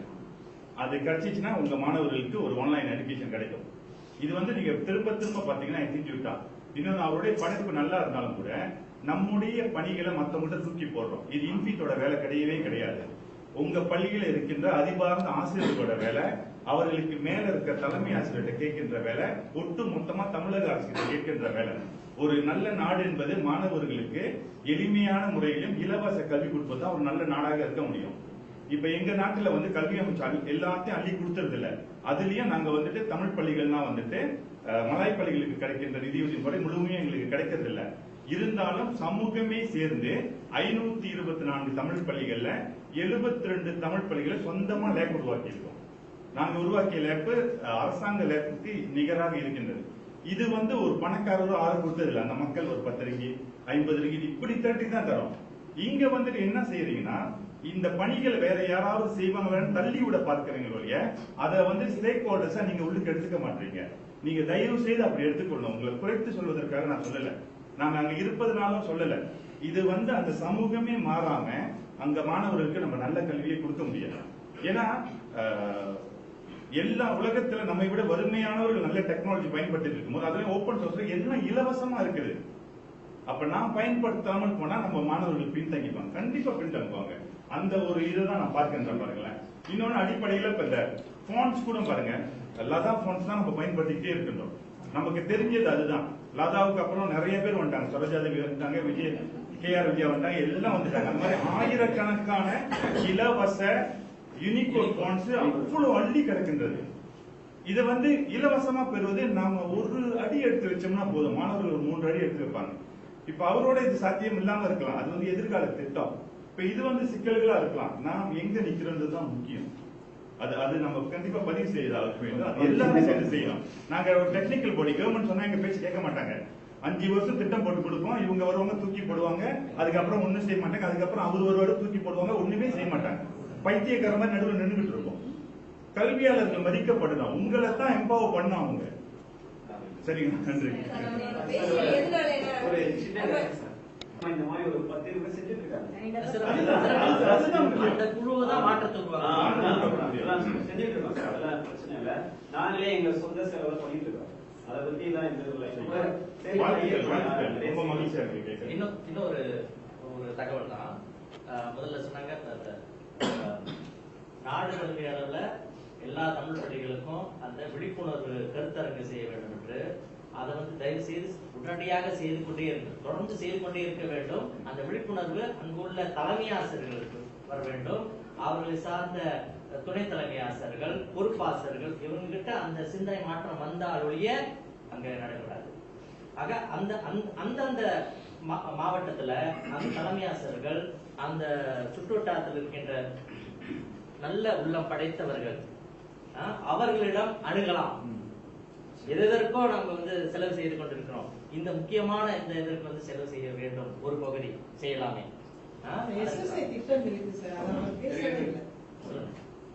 நம்மளோட ஃபெயிலியர் என்னன்னா, நம்ம இணைய மாநாடு நடத்துறோம், இந்த அறையில நம்ம இணையம் பயன்படுத்த முடியல. இந்த நிலை மாறணும். மாறுறதுக்கு நம்ம ஏதாவது செய்யணும். சிறந்த கட்டுரை தான். தமிழ்நாட்டிலும் நாங்கள் கடந்த ஒரு 8 ஆண்டுகளாக இந்த பயிற்சியை பல இடங்களில் வழங்கிக் கொண்டிருக்கின்றோம். அதில் இந்த அரங்கிலேயே உங்களுக்கு 4 பேர் இருக்கிறார். T Nedunchezhiyan, saint Joseph college, அவரு கொஞ்சம் எந்திரிச்சு நின்றுங்க.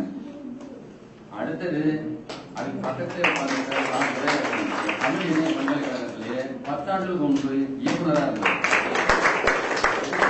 அடுத்தது பாத்தீங்கன்னா எந்த கல்லூரியும் பேராசிரியரே கிடையாது, தேனியில தான் இருக்காரு. சுப்பிரமணியன் சொல்லிட்டு முத்துக்கமல இணையர்கள், அவர் விக்கிபீடியாவில் 1000 கட்டுரை எழுதியிருக்காரு. இவரு பேர் வராம எந்த பத்திரிகையிலுமே இல்ல செய்தி. எதை எடுத்தாலும் தேனி சுப்பிரமணியன் தேனி சுப்பிரமணியன். இதுக்கு சொல்ல வரேன்னா இவர் அவங்க 2 பேரும் பொருளாதாரத்துல நல்ல வெல் வெர்சன். 2 பேர் நெடுஞ்செழியாவும் துரையனையும் இவரு இந்த வெறும் வெப்சைட் வச்சுட்டு தான் ஓட்டிட்டு இருக்காரு. அவரால பாத்தீங்கன்னா ஒரு 15-20 கல்லூரில போய் பேசிக்கலாம். எதுக்கு சொல்ல வரோம், நாங்களாம் இதை ஒரு 10 ஆண்டு எடுத்துட்டு இருக்கோம். இது யாரு முன் வருவாங்க, யார் மணி கட்டுவாங்க எங்களுக்கு பிரச்சனை இருந்துச்சு. இந்த உத்தமத்தால தான் இது நடந்துச்சுன்னு நான் அடிச்சு சொல்லுவேன். ஏன்னா நான் வந்து 8 வருஷத்துக்கு முன்னாடி ஒரு 500 ரூபா அன்னைக்கு ஏஎல் கவுண்ட கொடுத்து நாங்க உறுப்பினரா என்ன சேர்த்து விட்டாங்கன்னு சொல்லி நேற்று தான் வந்திருக்காரு போயிட்டாங்க. எது சொன்னாங்கன்னா எங்களால முடிஞ்ச அளவு இதை செஞ்சுக்கிட்டு இருக்கோம். இப்பதான் கிருஷ்ணகிரியில கேஎஸ்ஆர் காலேஜ் ஒரு பையன் இருக்காப்ல குணசீலன்னு சொல்லிட்டு அவரு அந்த பகுதியில் பண்ணிட்டு இருக்காரு. எங்களுக்கு என்னன்னா இது மாதிரி எல்லா இடத்துலயும் பண்ணுங்க. என்னுடைய கருத்து நானே போன மாசம் ஸ்ரீலங்கா போயிட்டு என்னோட சொந்த செலவுல போயிட்டு வந்தேன். 22,000 ரூபாய் செலவு பண்ணிட்டு போயிட்டு வந்தேன். யாழ்ப்பாண பல்கலைக்கழகத்துல போய் அங்க போய் தமிழ் கணினியை நான் சொல்லி கொடுத்தவன். என்ன சிக்கல் அப்படின்னா முதல்ல தட்டச்சு தெரியல இங்க உள்ளவர்களுக்கு. அடுத்ததுதான் நீங்க வலைப்போ விக்கிபீடியா பிளாக்கு மின்னூலுக்கு போக முடியும். நாங்க போற இடம் எல்லாமே தட்டச்சே தெரியல. அப்புறம் மேடம் சொன்னது இணைய தொடர்பே இல்லை. இங்கேயும் அது நடந்தது. இருந்தாலும் இது ஒரு விவாத களமாக இல்லை.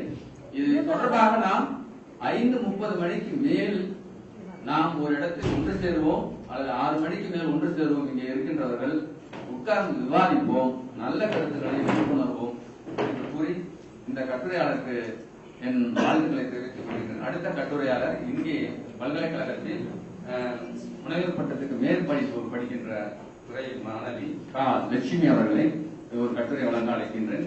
நேரம் கருதி தான், வேறு ஒன்றுமில்லை. நன்றி.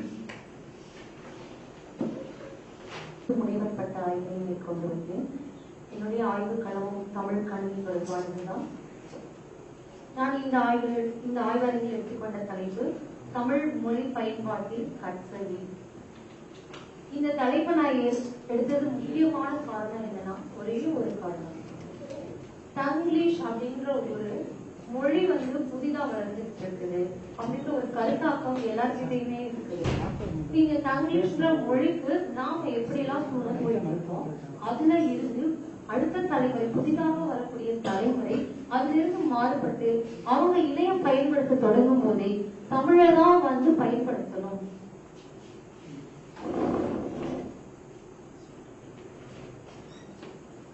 அதன் முயற்சியால தான் இந்த தலைப்பு வந்து எனக்கு பிடித்தது. இதற்கு வந்து என்னுடைய மாணவர்களும் வந்து உதவி செஞ்சாங்க. முதுகலை ஆய்வியல் மாணவர்கள், அவங்களோட இணைந்து நான் மேற்கொண்ட ஒரு ஆய்வாக தான் வந்து இதை நான் சொல்லணும். கற்றவி வாட்ஸ்அப் இன்னைக்கு வந்து அதிக அளவில் 2009 வந்து தொடங்கப்பட்ட ஒரு வாட்ஸ்அப் நிறுவனம். இந்த கற்றவி நிறுவனம் வந்து அதனுடைய வரலாறு பார்த்தீங்கன்னா நமக்கு உண்மையிலே உத்வேகமா இருக்கும்.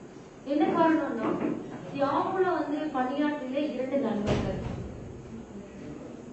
ஜான்கோ, ரியன் ஆக்டர், இவங்க 2 பேருமே வந்து என்னன்னா யாவுல இருந்து வெளியே வந்துட்டாங்க.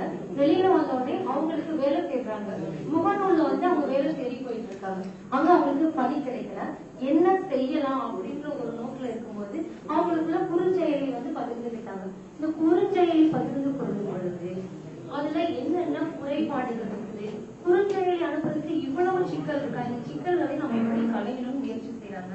அதனுடைய முயற்சியாக குறுஞ்செயலின் மேம்பட்ட வடிவமாக உதித்ததுதான் வாட்ஸ்அப். அப்புறம் அடுத்து நம்ம சொல்றோம் இல்லையா, அதனுடைய விளைவாகுமானதான் இது நம்ம ஸ்டார்ட் அப் சொல்றோம். அதனுடைய உத்வேகமாக தான் இந்த வாட்ஸ்அப்பினுடைய வரலாறு அமைச்சு. இந்த குறுஞ்செய்தி வந்து அனுப்புவதற்கு நாம் வந்து சமூக ஊடகங்கள்ல தான் அதிகமா பயன்படுத்திட்டு இருக்கோம். இன்னைக்கு இந்தியாவுல அதிகமா பயன்படுத்தக்கூடியதாக குறுஞ்செய்தி அனுப்புவதற்கு பயன்படுத்தக்கூடியது கட்சவி தான். இந்த கட்சவிக்கான பயன்பாடு தமிழ் வந்து ரொம்ப எளிமை பயன்படுத்துவது. செல்லினான்ற ஒரு தமிழ் மென்பொருளை வந்து நம்ம தரவிறக்கம் செய்து கொண்டோம்னா நம்முடைய திறன்பேசியில வந்து எளிமையாகுவது இதை வந்து பயன்படுத்தலாம். இதற்கான பெயர் நம்ம சற்று முன்பே வந்து இதற்கான பெயர் குறித்து நாம வந்து சிந்தனை எடுத்தது. மலேசியால வந்து புலனாம் என்ற சொல் வந்து கட்சவிக்கு வந்து பயன்படுத்துறாங்க. இதே இது சிங்கப்பூர்ல கட்சவி என்ற சொல் தான் இருக்கு. தமிழகத்துல வந்து என்ன, தினமணி வந்து தங்களுடைய வாசகருக்கு இடையில கட்சவிக்கு நம்ம என்ன பெயர் சூட்டலாம் அப்படின்ற ஒரு வாசகர்களோட ஒரு ஆய்வு செஞ்சாங்க. அங்கு வந்து வாசகர்கள் பரிந்துரைக்கப்பட்ட பெயர்கள் தான் காட்சி பரிமாற்றம், இலவச ஒளி தகவல் பரிமாற்றம், எண்ண நகலி, செய்தி நகலி, பல் செய்தி மேடை, ஒருங்கிணைப்பு செய்தி மேடை, உடனடி செய்தி மேடை, குழு தகவல் தளம், விரைவு அலைபேசி, குறுஞ்செய்தி பயன்பாடு என்று பல்வேறு பெயர்கள் வந்து வாசகர்களாக வந்து பரிந்துரைக்கப்பட்டது. இதுல வந்து அவங்க தினமணி ஆசிரியர் வந்து இறுதியாக வந்து பரிந்துரைத்த பெயர் கட்சவி அஞ்சல். கட்சவி என்ற என்ற சொல்லுக்கு வந்து நம்ம முதல்ல வந்து பொருள் தேடல். இது நம்ம வந்து அகராதியில வந்து கட்சவிக்கு சொல்லுக்கான பொருள் வந்து விளக்கம் வந்து என்ன இருக்குன்னா பாம்பு அப்படின்ற ஒரு பொருள் இருக்கு. இது என்ன இவங்களுடைய நோக்கம், இந்த கட்சவின்ற சொல் எப்படி வந்ததுன்னு பார்த்தோம்னா கண்ணுக்கும் செவிக்கும். இந்த கட்சவியினுடைய பயன்பாடு என்னன்னா வெறும் செய்தி மட்டும் அனுப்புவது கிடையாது, நம்ம இதுல வந்து ஒளி கண்ணிற்கும் செவிக்குமான பயன்பாடானது அதனுடைய பொருள்ல தான் வந்து நம்ம கட்சவின்ற ஒரு பெயரை வந்து சொல்றோம்.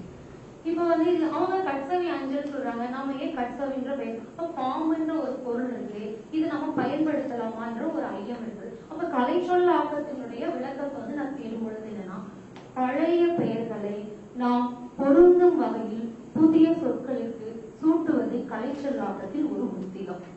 அதனால நம்ம ஒரு சொல் பல சொல் ஒரு பொருள் சொல்ற இலக்கண அமைப்பு வந்து இதற்கு காலப்படும். எனவே கட்சவி என்ற சொல்லை நாம் பயன்படுத்தலாம் என்று நான் வந்து இந்த அரங்கில் பரிந்துரைக்கிறேன். சென்ற ஆண்டு வந்து பொன்னரைப்பு ஐயா அவர்கள் மாநாட்டில் 14வது மாநாட்டில் செல்பேசி என்ற ஒரு பெயரை வந்து நாம திறன்பேசி சொல்றோம் இல்லையா, அது போல செல்பேசி என்ற ஒரு செயல் செல்போனுக்கான வந்து ஒரு தமிழ் பெயரை வந்து பரிந்துரைத்தார். அதே போன்று இந்த மாநாட்டில் கட்சவி என்று வாட்ஸ்அப்கான சரியான சொல்லை வந்து நம்ம வந்து பரிந்துரைத்தால் நன்றாக இருக்கும் என்பது என்னுடைய விருப்பமாக இருந்தது. அதன் பொறுத்து தான் நான் இதனுடைய பெயராய்வை மேற்கொண்டேன். இந்த கட்சவி வந்து பயன்படுத்துவது மிக மிக எளிது. முதல்ல வந்து நம்ம வந்து மாணவர்களும் ஒரு ஆசிரியரும் இணைந்து ஒரு குழுவை வந்து உருவாக்கிக்கலாம். இந்த குழுவை உருவாக்கி கொண்ட பின்பு அதில் வந்து தங்களுடைய ஏதாவது ஒரு படத்தை வந்து ஒரு படத்தை வந்து நிறுவி அதனுடைய கருத்துக்களை வந்து மாணவர்கள் கேட்கலாம். இதன் வாயிலாக மாணவர்களுக்கு என்னென்ன திறன்லாம் நம்ம மேற்கொள்ளும் அப்படின்னு பார்த்தீங்கன்னா, ஒண்ணு அவங்க முதல்ல தமிழ் மொழியை பயன்படுத்துறதுக்கு முன் வராங்க. இரண்டாவது நிலை வந்து என்னன்னா அவங்களுக்கு கருத்தை வந்து சொல்லணும், தமிழ் தட்டச்சு பழகிக்கிறாங்க, தமிழ் தட்டச்சு பழகவும் முன் வராங்க. மூன்றாவது நிலை வந்து என்னன்னா கணினி ஊடாடுவதற்கான அவங்களுடைய வேகம், அவங்களுடைய திறன், கணினி வந்து பயன்படுத்தக்கூடிய திறன் வந்து மேம்படுது. கருத்தை வந்து பரிமாறிக்கொள்ளும் பொழுது அவருடைய பிழை திருத்தம், பொதுவாக ஒவ்வொருத்தவங்களுடைய பிழை வந்து என்ன இருக்கு, மாணவர்கள் ஒன்றும் இல்லை, நம்ம எல்லாருமே விரும்புறதுக்கு என்னன்னா இப்ப நம்ம தேர்வு எழுதுறோம், தேர்வு எழுதுனதுக்கு அப்புறம் எல்லா மாணவர்களும் ஒரே கேள்விக்கு ஒவ்வொரு மாணவர்களும் விதவிதமான பதில்கள் வந்து நமக்கு வழங்குறாங்க. ஆனா ஒரு சில மாணவர்களுக்கு ஆர்வம் இருக்கும், இவன் இதுல என்ன பதில் சொல்லியிருப்பான், நாம என்ன பதில் சொல்லியிருப்போம் அப்படின்ற பாக்குற வந்து ஆர்வம் வந்து எல்லாருக்குமே இருக்கும்.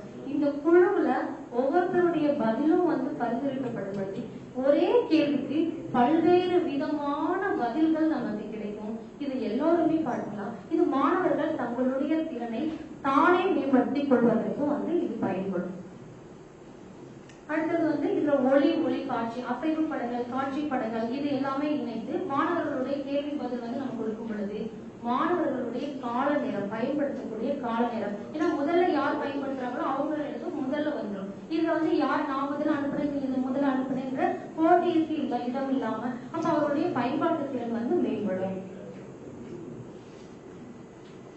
நாம் காந்தி கிராமிய பல்கலைக்கழகம் ஆய்வாளர்களும் உலக அளவுல இருக்கக்கூடிய ஆய்வாளர்களும் பல்வேறு குழுக்களை வந்து இணைச்சிட்டு இருக்கோம். அப்படி வந்து எங்களுடைய நண்பர்கள், ஆய்வு நண்பர்களா இணைந்து ஒரு குழு வந்து இருக்குது. அது வந்து நண்பர்கள் உலகம். காந்தி கிராமிய பல்கலைக்கழகத்துல மாணவர்கள் இணைந்து வந்து நண்பேண்டா என்ற ஒரு குழு இயங்குது. நானும் என்னுடைய முதுகலை மாணவர்களும் இணைந்து முதுகலை மாணவர்கள் என்ற ஒரு குழுவும், ஆய்வியல் அறிவியல் என்ற ஒரு குழு வந்து என்னன்னா எம்பில் பட்டம், ஆய்வியல் நிறைகர் பட்ட மாணவர்களுக்கான குழு ஆய்வியல் அறிவியல், முதலாம் ஆண்டு மாணவர்களுடைய குழு வந்து வாழ்க வளமுடன். இது போன்ற இந்த பெயர், அதற்கான படம், இது எல்லாமே வந்து நிறுவியது எங்களுடைய மாணவர்கள் தான். இதுல என்னன்னா எங்களுடைய சூழல் வந்து என்னன்னு பாத்தீங்கன்னா கிராமிய சூழல். அப்ப இவங்களுக்கு நீங்க எல்லாருமே கண்ணோட்டமா பார்க்கக்கூடியதுதான். இவங்களால இது எப்படி பயன்படுத்த முடியுமா, குழுவுல இயங்க முடியுமா என்ற சிக்கல் வந்து நிச்சயமா எல்லோருக்குமே எழக்கூடியதுதான். எனக்குமே எழுந்தது. என்னுடைய வகுப்பில் மாணவர்களால பயன்படுத்த 20 பேர் இருக்கவங்கள 5 பேருக்கு மட்டும்தான் வந்து கட்சவி என்ற என்ன, அதை எப்படி பயன்படுத்தணும், அதுல 5 பேர்ல 2 பேருக்கு மட்டும்தான் தமிழ்ல பயன்படுத்த தெரியுது. மிச்சம் 3 பேருமே பயன்படுத்துறாங்க. ஆனா வந்து தங்கிலீஷ் அப்படிங்கிற மொழி, அவங்களுடைய தட்டச்சு எல்லாமே ஆங்கிலத்துல இருக்கு. இப்ப இந்த ஒரு 5 பேருக்கு தெரியும், மிச்சம் 15 பேரை என்ன செய்யறது?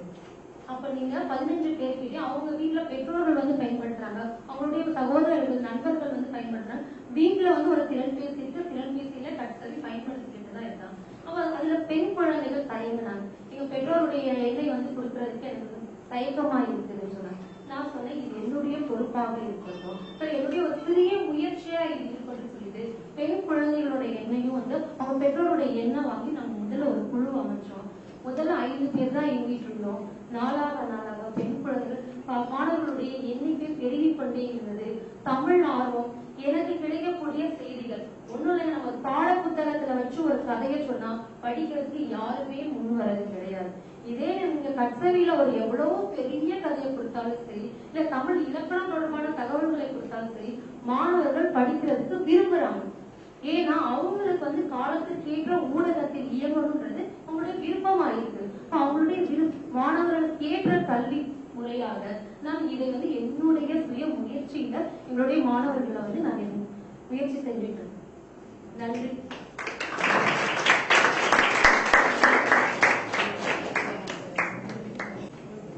வாட்ஸ்அப்பை கண்டுபிடித்த பிரெட் ஆக்டன், ஜோன் கோ, இந்த இருவரும் இந்த கட்சலி இவ்வளவு விரைவாக உலகமே ஆட்கொள்ளும் என்று நினைத்து பார்த்திருக்க மாட்டார்கள். வாசல் இல்லாத வீடு, கட்சலி இல்லாத செல்பேசி போல வருகின்ற காலங்களில் இந்த வாட்ஸ்அப்புடைய பயன்பாடு அதிகரிக்கும். அதில் இருக்கின்ற நன்மைகளை பட்டியலிட்டு காட்டிய ஆய்வாளர், கட்டுரையாளருக்கு நன்றி. அடுத்து பேராசிரியர், இப்பொழுது ஆசிரியராக சிங்கப்பூரில் பணியாற்றிக் கொண்டிருக்கின்ற எங்களது ஒப்பந்தத்தின் முன்னாள் உறுப்பினரும் முன்னாள் உறுப்பினருமான திருமதி சாஸ்திரின் பிரிசில்டா அவர்களை கட்டுரை வழங்க அன்போடு அழைக்கின்றேன். அவர் கல்வியில் இணைய பாட தரவுகள் என்ற தலைப்பில் கட்டுரை வழங்க இருக்கின்றார்.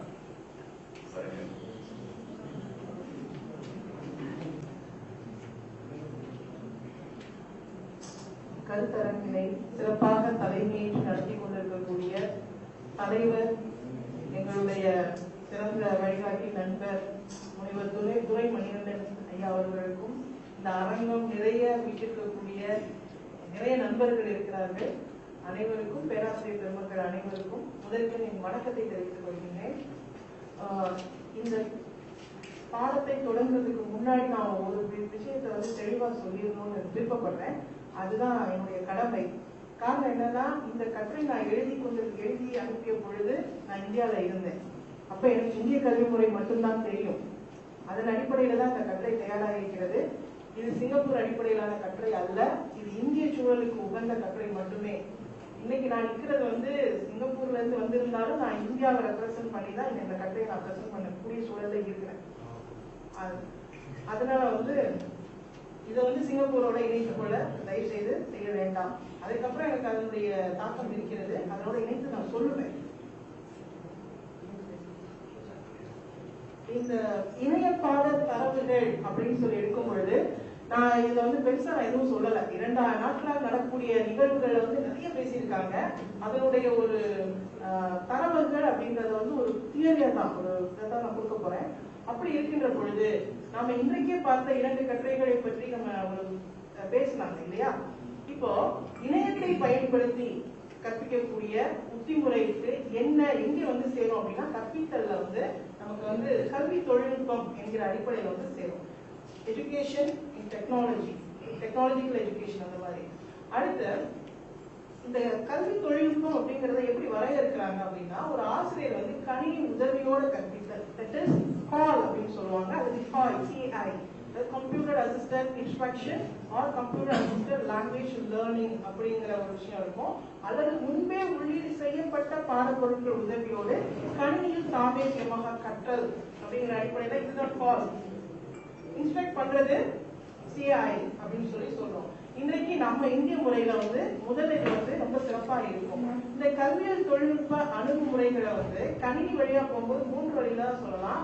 ஒன்று அதுல இருக்க மல்டிமீடியா பல்கலத்தை பயன்படுத்துறது, அல்லது வந்து நம்ம மென்பொருள் தனியார் சாஃப்ட்வேர் இதுக்குள்ள C பேக்கேஜ் அதை வச்சு பயன்படுத்துறது, அல்லது இணைய தரவுகள், அதாவது நம்மளுடைய இன்டர்நெட் மூலமா 3 வழியாக நம்ம வந்து இதனுடைய பயன்பாடு செய்யலாம்.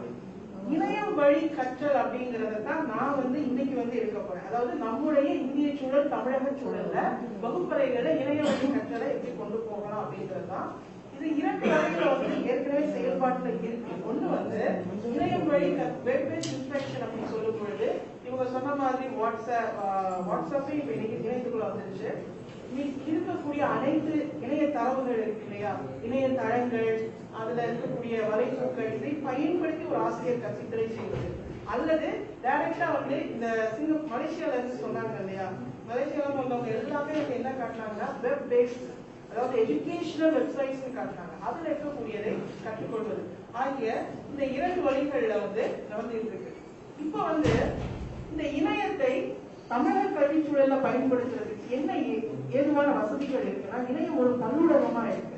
அதுல நமக்கு எல்லாவற்றையுமே சொல்லக்கூடிய ஒரு வாய்ப்பு இருக்கிறது. அப்படிங்கறதுனால நாம என்ன பண்ணலாம்னா இணையப்பாட தரவுகளை 2 வகையா உருவாக்கி கொள்ளலாம். ஒன்று திட்டமிட்ட பாடங்களை தரவுகளா சில கோட்பாடுகள் பெடகாஜிக்கல் அடிப்படையில உருவாக்குறது, அல்லது ஏற்கனவே உருவாக்கக்கூடிய தகவல்களை எடுத்துக்கொள்வது, அப்படி பயன்படுத்தலாம். ஏற்கனவே நேற்று கூட காக்கூர் பத்தி சொன்னாங்கன்னா ஏகப்பட்ட செயலிகள் இருக்கு. அதை ஏற்கனவே நம்முடைய தமிழர்கள் நிறைய உருவாக்கி வச்சிருக்காங்க. அந்த மாதிரி செயலிகளை நாம எடுத்து பயன்படுத்தலாம், அல்லது நாம தரவுகளை உருவாக்கி அப்லோட் பண்ணிக்கலாம். இப்படி இணையப்பாட தரவுகளை வகைப்படுத்தி பார்த்தோம்னா பன்மொழி வகை, ஒலி வகை, காணொலி வகை, படங்கள், இவ்வளவுதான். இந்த வகையில மட்டும்தான் நம்ம இணையப்பாட தரவுகளை அங்கிருந்து நம்ம எடுத்து பயன்படுத்த முடியும். இப்போ இதுல ஒரு தமிழ் வகுப்பறையில நீங்க சொன்ன மாதிரி எல்லா விதமான சட்ட நெருக்கடிகளும் சூழல்களும் இருக்கக்கூடிய இந்த தமிழக வகுப்பறைக்குள்ள ஒரு இணையப்பாட தரவை எப்படி நம்ம பயன்படுத்தலாம் என்று சொல்லும் பொழுது அதுக்கு நீங்க நாங்க ஒரு கலவை முறை கற்றல் என்ற பெடகாஜி ஒரு கற்றல் உத்தி முறை எடுத்துக்கொண்டு, அதாவது ஆசிரியர் உதவியோடு இணையத்தை எப்படி பயன்படுத்துறதுன்னு ஒரு கேள்வி வரும். அதுக்கு நான் இப்படி விளக்க சொல்லிடுறேன். இன்றைக்கு இருக்கக்கூடிய பேராசிரியர்கள் அனைத்து பேருக்குமே ஸ்மார்ட் போன் இருக்கிறது, அதாவது திறன்பேசி இருக்கிறது, அதுல இணைப்பு இருக்கிறது. தயவுசெய்து உங்களுடைய இணையத்தை பயன்படுத்துங்க. உங்களுடைய கல்லூரியில இருந்து கேட்க முடியாது. ஏற்கனவே தியாகராசர் கல்லூரியில அப்படி ஒரு பேராசிரியர் நடத்தி கொண்டு இருக்கிறார்.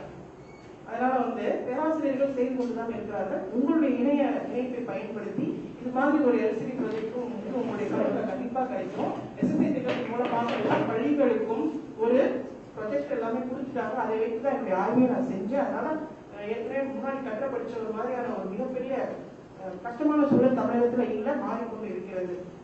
அதனால இந்த கலவை முறை கட்டுறதுக்கு ஒரு தமிழர் திருநாள் குறித்த ஒரு சின்ன ஒரு ஸ்கூல் பள்ளி, நீங்க கல்லூரி நினைக்க வேண்டாம், ஒரு பள்ளியில எப்படி செய்யலாம் அப்படின்னு சொல்லும்போது முதல்ல அதுல இருக்கக்கூடிய ஒரு ஒலி தகவலை பொங்கல் விழா குறித்த கேட்ட திறனுக்காக ஒரு MP3 ஓபன் பண்ணி நீங்க போட்டு கேட்க வைக்கலாம். கேட்க வைத்து அதிலிருந்து அவர்களுக்கு 2-3 கேள்விகள் கேட்கலாம். அடுத்ததாக அதுல இருக்கக்கூடிய செய்தி பலன்களை எடுத்து அங்கேயே ஓபன் பண்ணுங்க. தனியா பேப்பர்ல கொடுக்க வேண்டாம். தனியா பேப்பர்ல கொடுத்தா நீங்க தான் பிரிண்ட் போட்டு கொடுக்கணும், இல்லைன்னா ஆபீஸ்ல போய் ஒவ்வொரு பேப்பருக்கு நிக்கணும். அதெல்லாம் கொடுக்க முடியாது. நான் ஏன் இதை சொல்றேன்னா மலேசிய ஆசிரியர்களுக்கு அது புரிதல்ல. அவங்க கிட்ட இவ்வளவு பண்டல் பேப்பருக்கு போடணும், நமக்கு ஒரு பேப்பருக்கு சைன் போட்டு எடுக்கணும். அதனால நீங்க இதுலயே ஓபன் பண்ணுங்க. இதுல ஓபன் பண்ணிட்டு அதுல வாசிக்க வைத்து வாசித்தல் பயிற்சியை மேற்கொள்ளலாம். அடுத்ததாக நீங்க என்ன பண்ணலாம் அப்படின்னா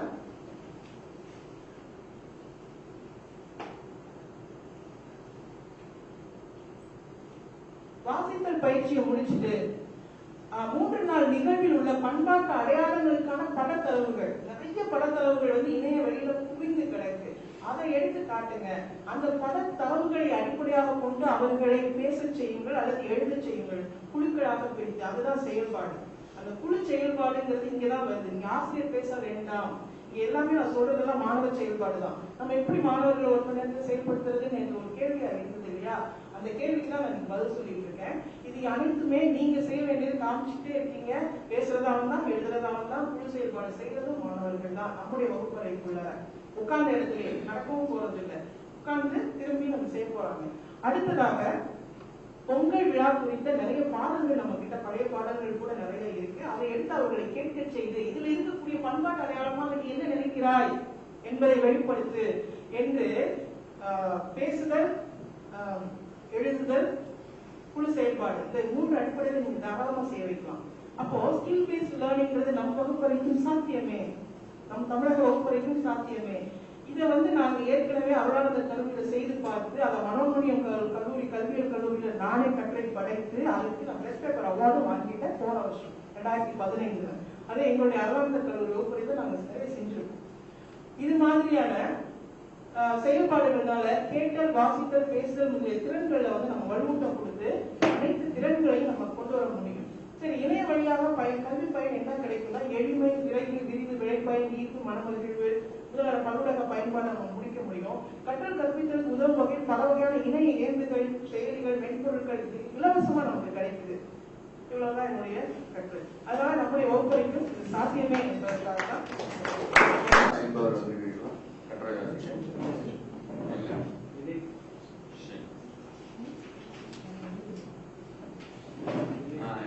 இந்த அமர்வில் இறுதியாக வாசிக்கப்பட்ட கட்டுரை இணையதளங்களின் மூலமாக கற்றல் கற்பித்தலை எந்த அளவிற்கு நாம் முன்னிலைப்படுத்தலாம் என்று விவாதித்தார். நல்ல பல செய்திகள்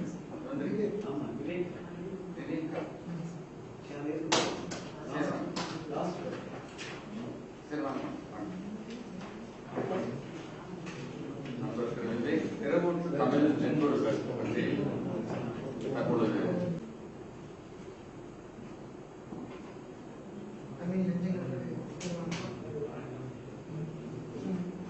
தமிழ் மேம்பட்ட ஓப்பன் சோர்ஸ் சாஃப்ட்வேர் எல்லாம் எனக்கு ஓவர்வியூவா சொல்ல போறேன். டைம் இருந்தனால முக்கியமான கான்செப்ட் நீங்க கேட்ட கேள்வி சில பதில்கள் நான் சொல்லிக்கிறேன்.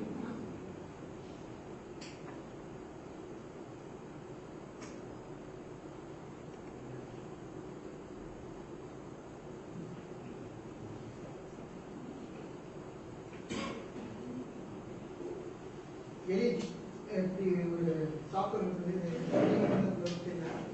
நம்மளுடைய தமிழ் டீச்சர்களுக்கு வந்து இன்னும் இணையங்களோட கணினி வந்து சரியா செயல்படுத்த முடியாத அளவு இருக்குது. என்ன காரணம்னா எல்லாமே ஆங்கிலத்தில் இருக்குது. முதல் காரணம் வந்து எல்லாம் ஆங்கிலத்தில் இருக்குது. ஆங்கிலத்தில் உள்ள ப்ரோக்ராம்ஸ் தான் எப்படி தமிழ்ல எழுதலாம் அப்படிங்கிறத பற்றி தான் என்னுடைய அந்த கட்டுரை. தமிழில் எழுதும் வகையில் உருவாக்கப்பட்டுள்ள நிரலாக்க மொழியாகும். தமிழ் கலை சொற்களை கொண்டு, அதாவது தமிழுடைய வேர்ட்ஸ் வந்து ப்ரோக்ராம் வந்து எப்படி டெவலப் பண்ணலாம் அப்படிங்கிறது தான் இருக்கு. இது வந்து பைத்தான் ஒரு லாங்குவேஜ் இருக்கு சாஃப்ட்வேர், அதோட வந்து கனெக்ட் பண்ணி வந்து எப்படி பயன்படுத்தலாம் அப்படிங்கிறது தான் ஃபர்ஸ்ட் டைம் முதல்ல மேலே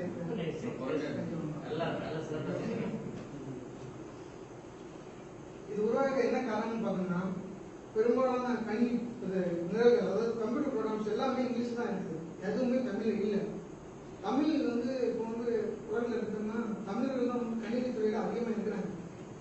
அவங்க இவ்வளவு இன்னொரு மொழியை படிச்சுதான், ஆங்கிலத்துக்கு இன்னொரு மொழியில இருந்ததுன்னா கணினியை கற்றுக்கிட்டு அந்த லெவலில் இருக்கிறாங்க. ஏன் நம்ம மொழியை அதை கற்றுக்கிறாங்க? அதுதான் என்னுடைய இது. அதாவது ஸ்கூல் லெவல்லே வந்து இந்த ப்ரோக்ராம்லாம் கொண்டு வரணும். ஸ்கூல் காலேஜ் லெவலில் தமிழ்லேயே ப்ரோக்ராம் எப்படி எழுதணும் அப்படிங்கிறது பார்த்தீங்கன்னா ஸ்வரம், அதுவும் வந்து இதே கான்செப்ட் தான். தமிழ் எப்படி ப்ரோக்ராம் எழுதணும் அப்படிங்கிறது. இதை வந்து 2006 வந்து பிஎஸ்டி காலேஜ் சேர்ந்த பிரகாஷ், கணேசன், ரவிக்குமார் ஆகிய 3 பேர் சேர்ந்து இந்த ப்ரோக்ராம் உருவாக்குறாங்க. ஸோ அப்போ அவங்களுக்கு வந்து ஃபண்டு வந்து அந்த அளவுக்கு இல்லை. அந்த ஃபண்ட் இல்லாத காரணத்தினால இந்த ப்ரோக்ராம் அப்படியே எழுதிட்டாங்க.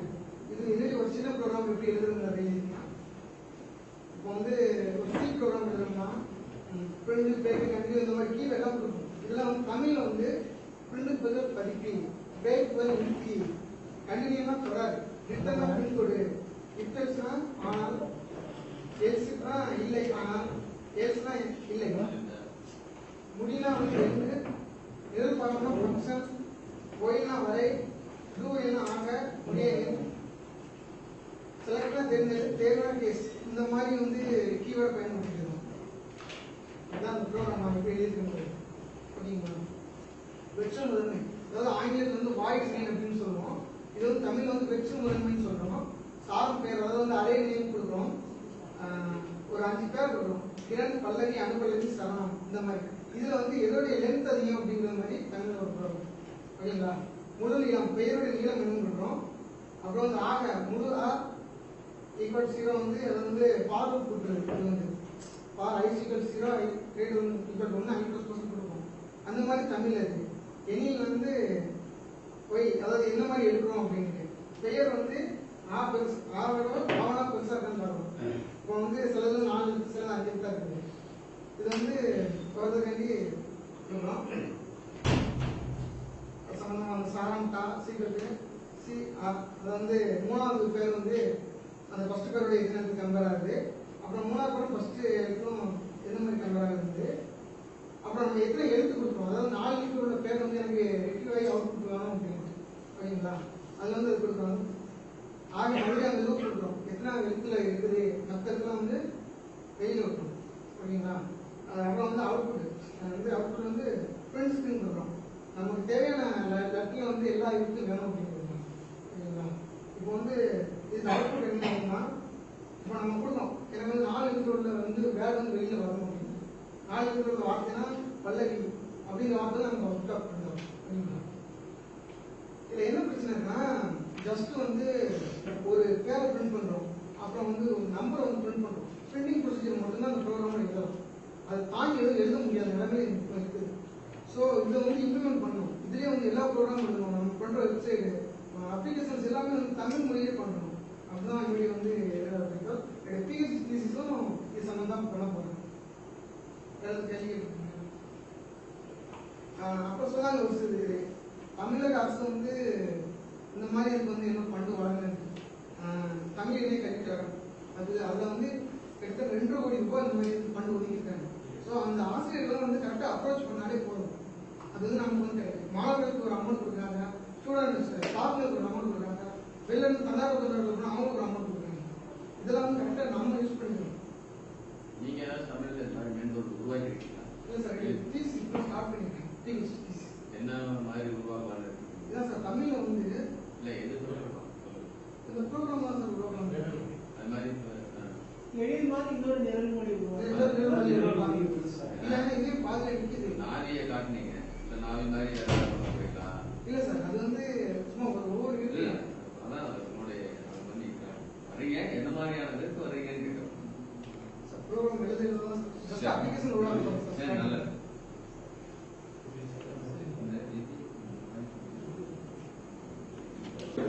ஏன்னா ஏற்கனவே இது பார்த்தா நீச்சல்காரன் சின்ன பையனா இருந்துட்டு எழுதினாப்புல இன்னைக்கு வெஸ்டர்ன் யூனிவர்சிட்டியில பேசப்படுறாப்புல நீங்களும் அது போல ஒரு மென்பொருள். ஏன்னா இந்த துறைக்கு தமிழ் மொழியும் வேணும், மீண்டும் சொல்வது எந்த இடத்துக்கு போனாலும் மொழியல் வேணும், கணிப்பொறி அறிவு வேணும்.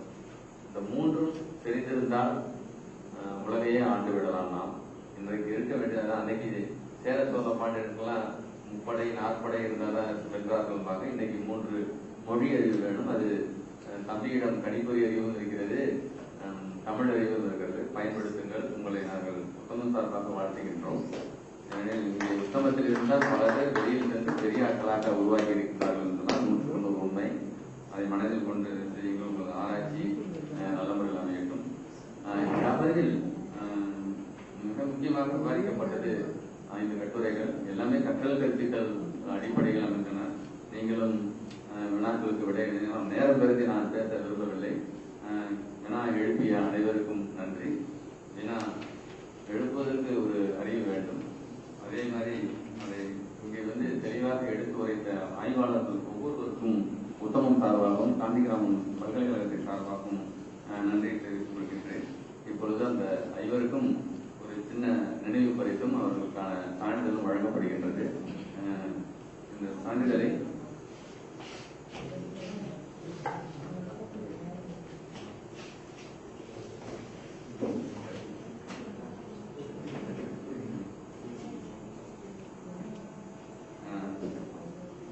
பாலசுப்ரமணியன் அவர்களுக்கு முனைவர் டி. நெடுஞ்செழியன் அவர்கள் இந்த நினைவு பரிசனையும் சான்றிதழையும் வாங்க அன்போடு அழைக்கின்றேன்.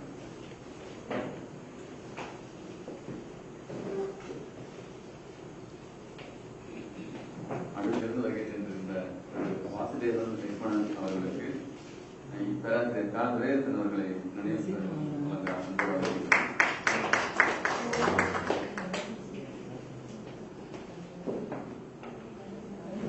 சாந்தினி ராமலிங்கம் அவர்களுக்கு சேலம் கல்லூரி அரசு கல்லூரி பேராசிரியை திருமதி பிரேமலதா அவர்களை நினைவு பரிசு வழங்க அன்போடு அழைக்கின்றேன்.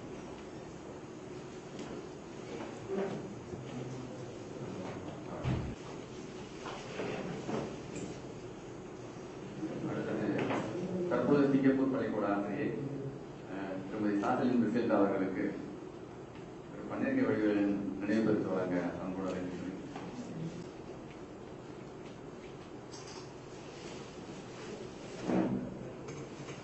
நன்றி. இந்த அரங்கு இதோடு நிறைவேறுகின்றன.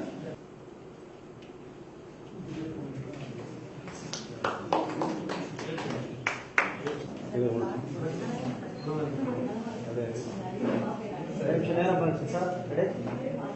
வேறு செகண்ட் வெயிட் பண்ணுங்க.